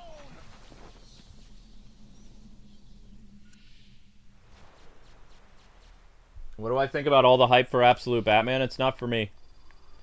I don't agree with Absolute Batman because Absolute Batman is a accumulation of all the things that people said they didn't like about Batman over the past like 20 years, and they put it in a comic book form. People made fun of Batman having wealth. People made fun of Batman beating up mentally ill people.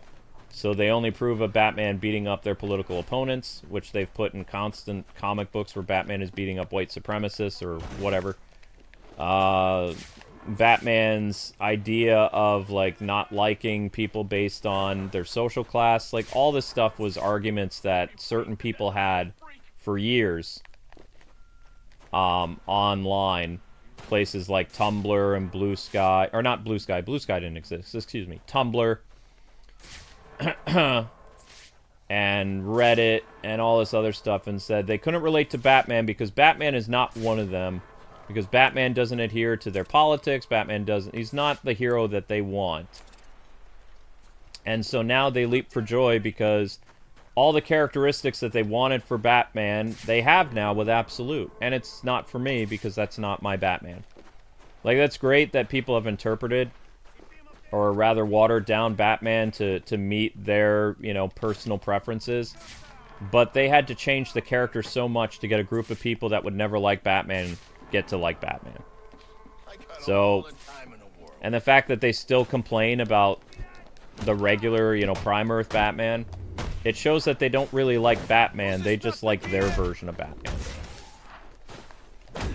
And, you know, that's great and everything, but I don't really like Absolute. Because I don't think Batman having wealth or Batman beating up criminals and, you know, all that other stuff is a bad thing. I think Batman's crusade on crime is a good thing. But people are very, like, selective on what they view as crime these days. Whereas when I was a kid, Batman wouldn't hesitate to jump a purse snatcher or somebody who was looting or break up a riot, or whatever. Regardless of his political affiliation, if a riot was getting violent, Batman would break it up. He wouldn't join in the riot and start attacking police or something like that, you know? If a riot happened in his city, he would disperse the riot. Doesn't matter if he was for or against the cause. He knew that it wasn't right, and it could lead to problems. And he has other things going on that he can't really be bothered with that kind of stuff. He wouldn't, you know, join in and make a public appearance and stuff like that. That's not Batman. Batman is an apolitical figure that personally doesn't like the political system because he thinks everything is corrupt. Batman is a person that always questions everything. He questions the existence of God. He questions politicians. He questions right and wrong.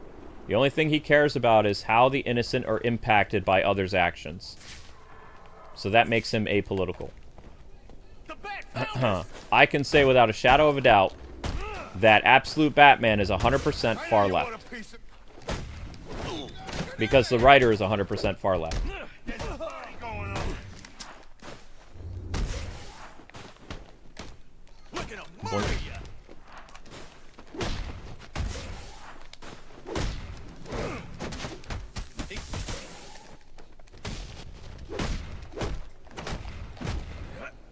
Man, I can't find this thing. It's driving me crazy.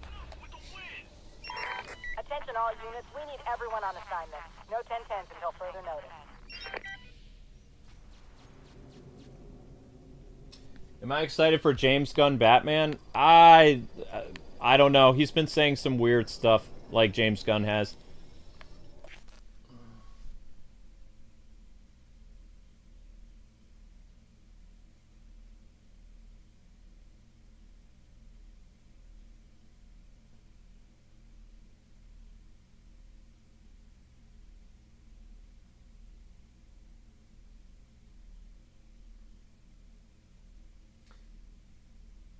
I mean, I don't mind that Absolute Batman looks like super jacked and things like that.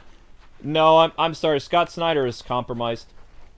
I've read Scott's Blue Sky and his Twitter and his Instagram over the years. Scott Snyder used to be a very sensible, civil person. He's still the nicest out of all, like, the crackpot Hollywood people, but he's lost mentally. Like, he believes the same thing that most people do, that, you know, if you have friends who are Republican or whatever, or conservative, you know, they're on the wrong side of history, and, you know, he's definitely influenced by a lot of nonsense. He was a great writer once, and I still think he has a lot of talent, but his mind is... He's unraveling the way that we watched poor Frank Miller go crazy. It's only a matter of time before, you know, Scott Snyder goes full-blown schizoid. It's only a matter of time. It's not a matter of if, it's a matter of when. Because if you obsess over everything that's happening to you in a world that you can't control, like Scott Snyder is a comic book guy. He's a great writer, but he has no sway over politics. He's not an elected official. None of these people are. They get so engrossed in this stuff and they can't do anything to fix it. And yet, all they do is talk about it. Same thing with Mark Hamill. Mark Hamill's at the age where he could become a senator and actually do something. But no, he wants to earn his Hollywood money. He's not going to serve. He'd much rather sit on a soapbox and complain about stuff, but he's not actually going to do anything about it. He's just going to whine and complain. He's at the age where he could actually do something with his life, but no, he doesn't want to do that. Why put in the work? Come on, we got some action. Because at the end of the day, these people don't really care about the issues. They just care about the audience that caters to that so that they can look relatable.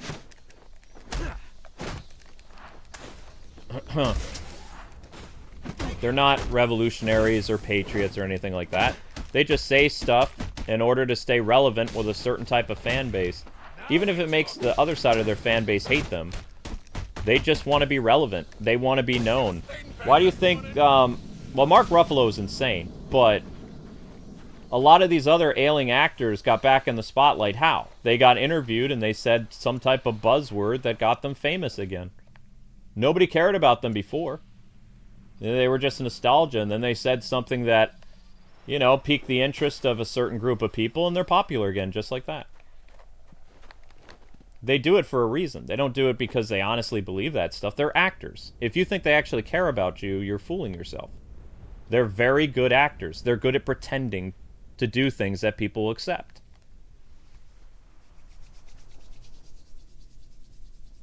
Frank Miller says he's a libertarian. Yeah, but we know we better than that. He's way off the deep end. He can't be liked by conservatives, libertarians, or Democrats. Like, everybody doesn't like Frank Miller. He doesn't fit in a group at all. Like, he's off on his own little island, and he keeps making more and more enemies of everybody. Where is this blasted mall? Now I'm starting to go crazy because I can't find the stupid plaque. No, I'm not in for it now. Alright, so let's do this. Why don't you guys lead me to where I'm supposed to go? I'm going to stay right here. Just ignore those yahoos. And we're going to play a game, okay? We're at a crossroads. Did I just get... Did he shoot me or did he throw a rock at me? Okay. We're at a crossroads. I can go in front of me to these stairs. I can go behind me. I can go to the right. Or I could go to the left where those bozos are. Where am I going to get to this plaque? You guys are my GPS. Let's go.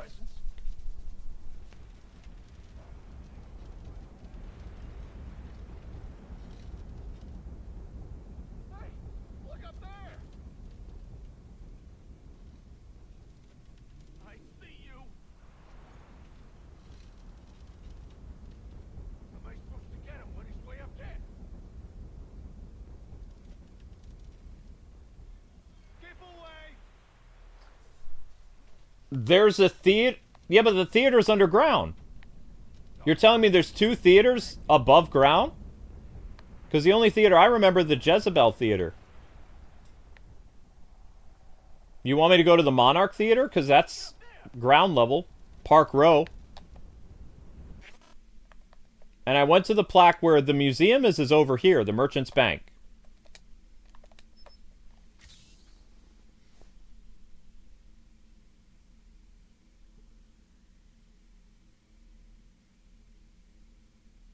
Okay, so you want me to go to the Merchant's Bank. Again. Okay. Alright, we have our heading then. We'll go to the Merchant's Bank. Again.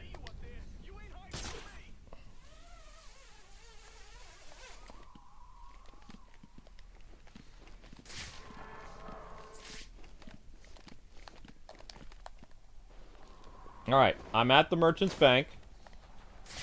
Now what? I'm not seeing a plaque. That's the bank.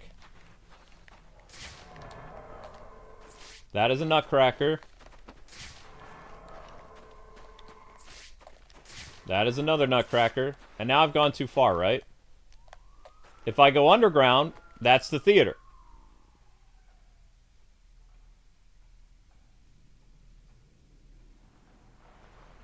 It's a big rock.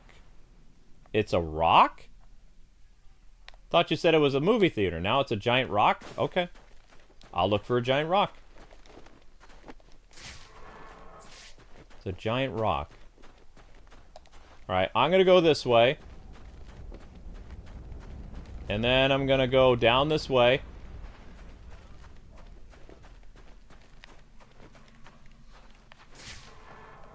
Is it located on a building?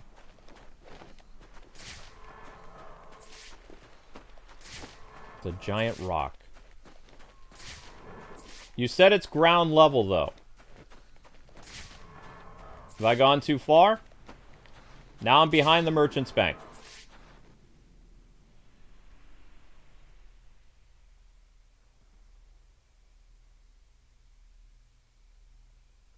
Go to the left from Arkham City. I am to the left of Arkham City.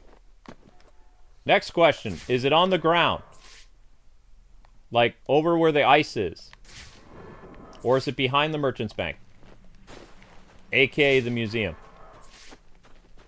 I'm behind the Merchant's Bank currently.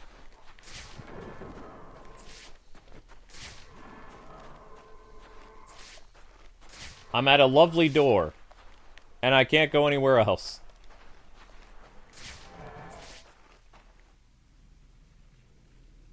I am at the museum from Arkham City. Isn't this the museum from Arkham City? This is not the museum from Arkham City?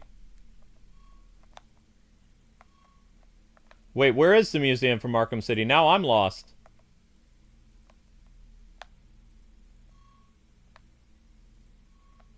Isn't it...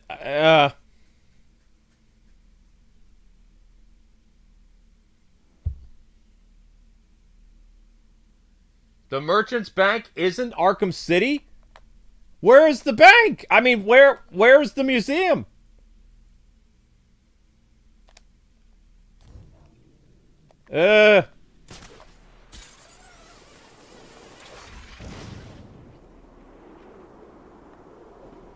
Museum from Arkham City. That would be this. Right? This is the museum.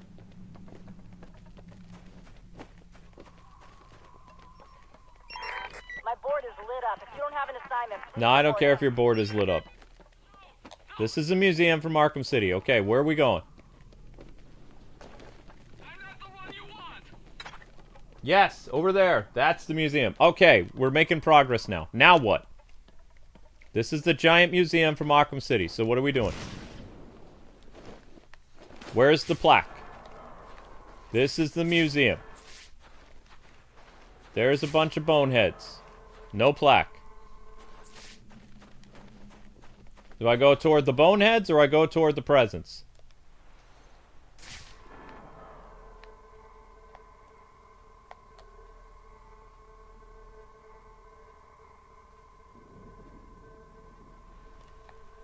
Give you a... Go left. Okay, going left.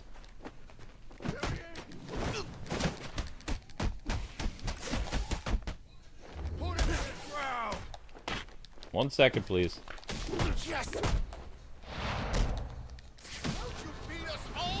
Very easily. You were all unarmed. Okay. Alright, I'm going left, but I'm going toward the merchant's bank again. I'm not seeing a plaque. I saw Tweedledee and Tweedledum there, but no plaque. There's a Riddler thingy.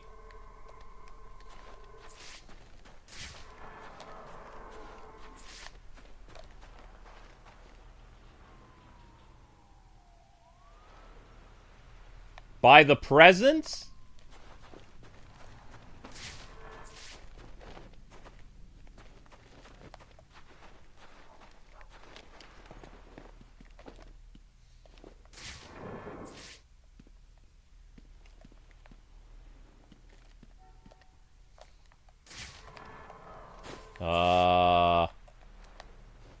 Okay. I'll bite. Where's the plaque? I'm by the presents now. But now I'm back at the merchant's bank.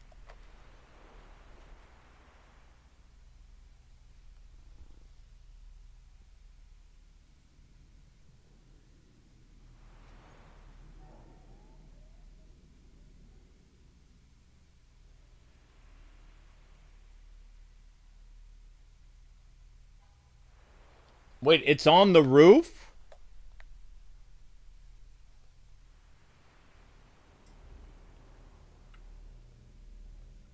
Yeah, if you guys don't tell directions correctly to an ADD person, you kind of drive them crazy. Like, I'm not good with directions.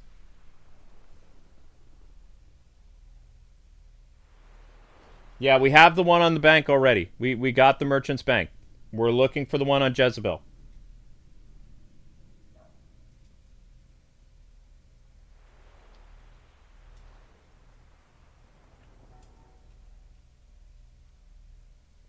Go back to the museum. Excuse me, gents. Alright, I'm at the museum. There's a bunch of presents. I see the theater now. Thank you, John. What is that? It's a giant bat. Or, sorry, excuse me. It's the freaking bat. That's what it is.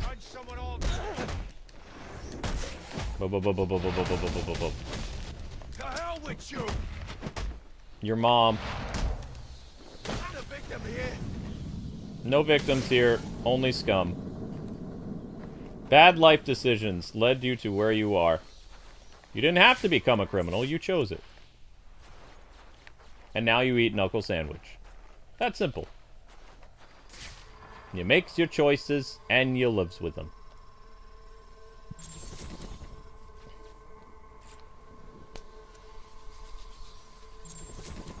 Now we're where we need to be. April the 3rd, 1853. I am sorry, Solomon, to have gone behind your back, to have bargained with the devil. But the accounts have run dry and our work is but half begun. I had no choice but to approach Henry Cobblepot. The others would contribute no more. He consented to my request, though I fear it will come at a great cost. For now, he says I owe him nothing. But how long until I do? Okay, in my defense, okay, both theaters are Jezebel. The theater that's underground and the theater here, this is the new Jezebel theater. The old Jezebel theater is underground. So when people say go to Jezebel theater, I'm thinking of the one that used to be by Merchant's Bank, underground. Right? I completely forgot there was a newer one.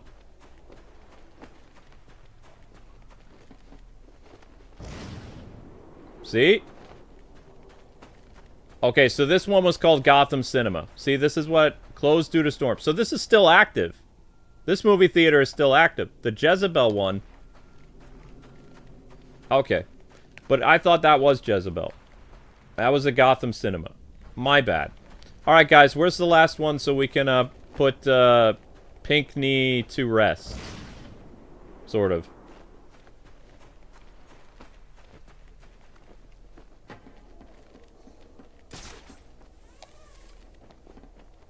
So we can say bye-bye Pinckney. The last one is in the Coventry, and you'll find the plaque on the street level. Coventry?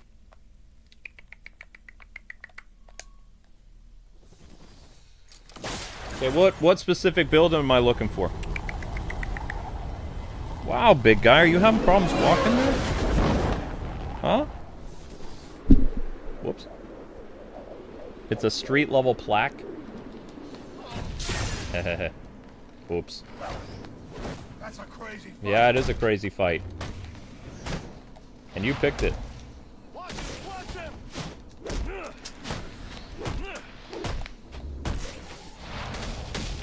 Off the week.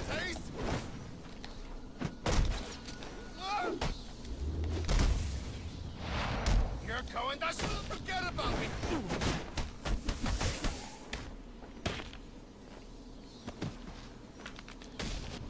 West of Lacey Towers? So wouldn't that just mean go to Lacey Towers? What do you mean west of Lacey Towers? This is considered north, south, east, west. So this building? Or Lacey Towers itself?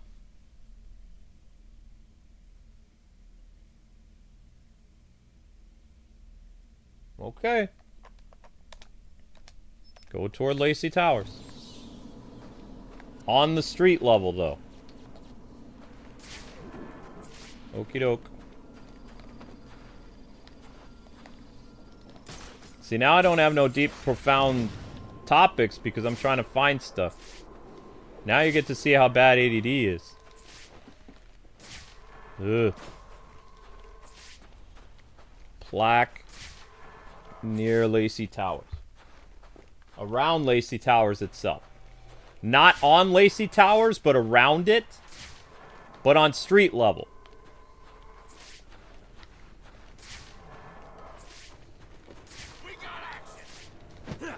Oops. Oh, he's a big... What just happened there? You're in big trouble. Yeah, so I've heard. You gotta stop that guy. Bye.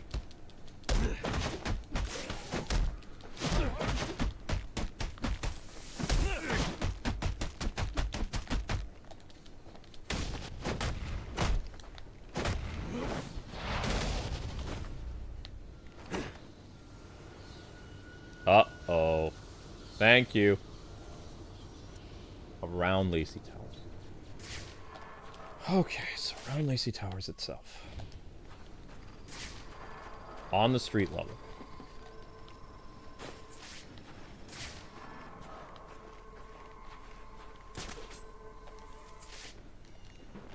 But now I'm not on street level. Now I'm on Lacey Towers. Not at street level. Need to be street level.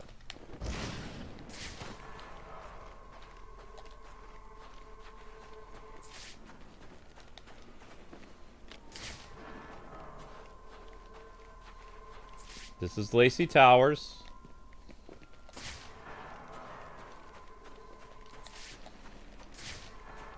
I don't think this is street level. Wait, what's considered street level and what isn't?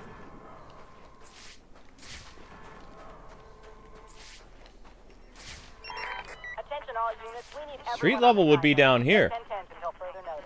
Maybe. With all the trash and stuff, unless I'd be mistaken. What do you mean around Lacey Towers? Around Lacey Towers. I'm at Lacey Towers. Nah, I'm nowhere near Lacey Towers now.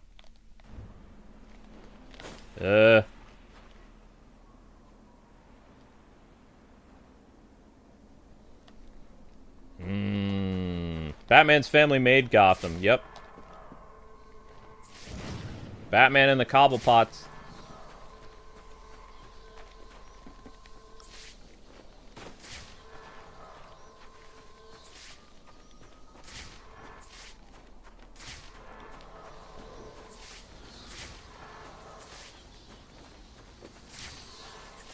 Yeah. John, you got anything? I'm not seeing nothing. Are you positive it's not on Lacey Towers, like up high or something like that? It'd be a ground level of Lacey Towers?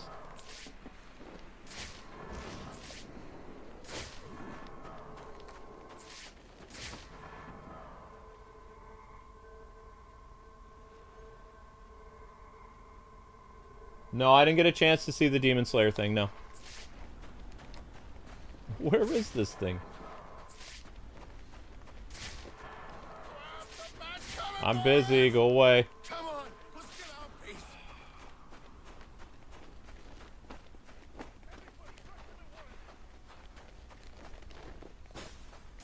It can't be like a super old building next to Lacey Towers? You're positive it's near Lacey Towers, but it's not Lacey Towers, correct? Yeah.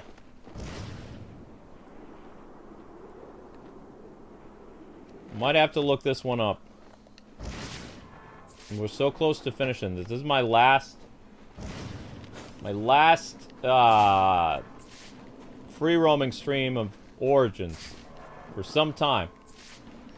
Till, well, actually next year there won't even need to be one because, not that next year, I mean this year. Won't even need to be one. Now I'm getting further and further away from Lacey Towers. Yep. Right, new plan. Let's try going over here.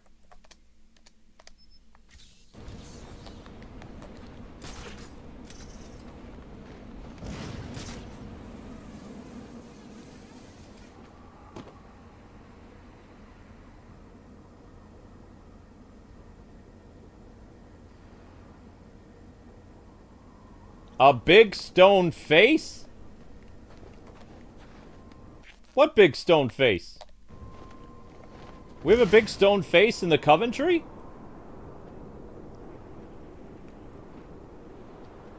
A big stone face. I don't remember seeing a big stone face. I want to believe you, Spidey, but everybody's telling me it's around the Lacey Towers thing. I mean, I don't see it around the Lacey Towers, and I certainly don't see a giant face. Now I'm in the Diamond District. Okay, that didn't help either.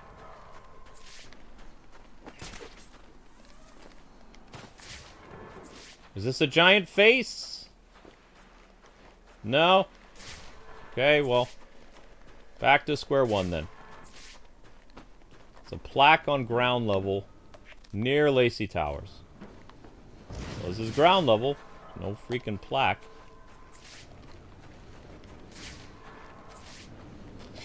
Wait. Aha! That ain't no face. What is this? For future reference, what is this building called? It is a bridge with 3 faces. Hey, there you go. Not sure what this building was. Doesn't matter. That's the plaque.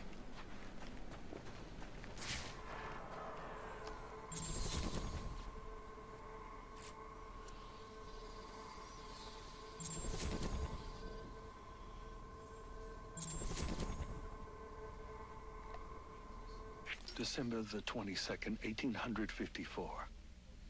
I fear I am not long for the world. Henry Cobblepot finally came to collect, and I refused. He wishes to open a munitions factory inside the city. This is not part of the plan, and it works against everything we've accomplished, to say nothing of the danger to Gotham's citizens. I went to the mayor and begged him to introduce a bill banning the endeavor. Thankfully, he agreed, but I'm sure to be punished for my betrayal. It's only a matter of how and when. Well, that's why you don't deal with organized crime. Alright, investigate the crypt. Where's the crypt again? I don't know where the crypt is. Isn't it over here? That's Blackgate. Oh.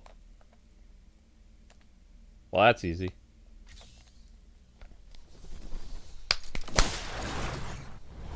Always those cobblepots, yeah. Yep.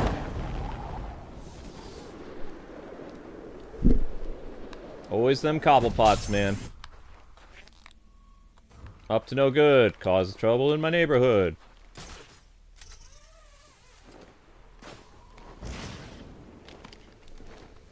Don't worry, Victorian Batman will get to the... Actually, no, he doesn't solve it either, does he? I don't remember. I'll wait.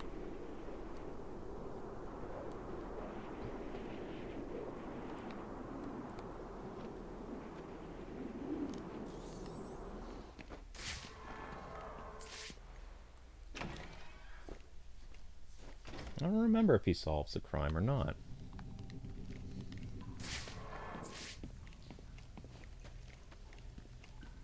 Huh?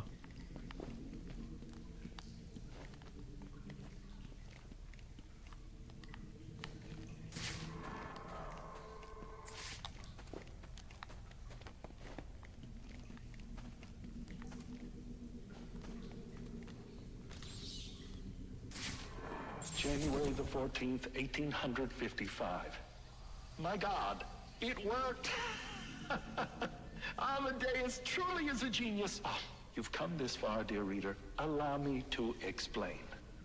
I learned Cobblepot intended to poison me, and so we endeavored to replace his tainted wine with one of our own creation, as expected.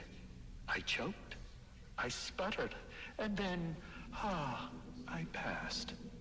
But it was not poison I consumed, rather something made by Amadeus. His concoction enabled me to enter a soporific state so profound that even to the keenest of physicians, I appeared a corpse. Yet here I am, resurrected. And now I will have my revenge. Henry Cobblepot will pay for what he's done. An interesting turn.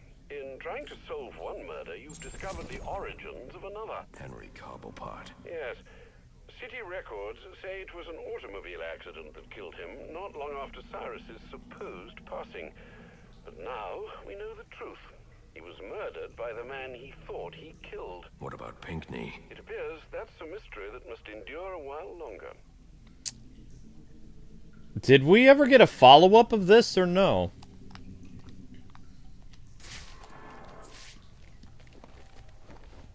I don't remember if Arkham VR did anything with, Arkham Shadow did anything with Cyrus Pinckney.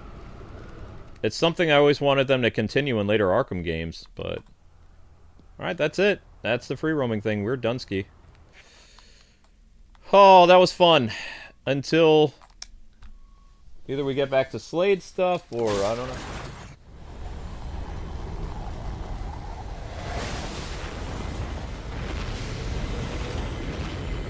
There was a follow-up in Arkham Shadow? Wow.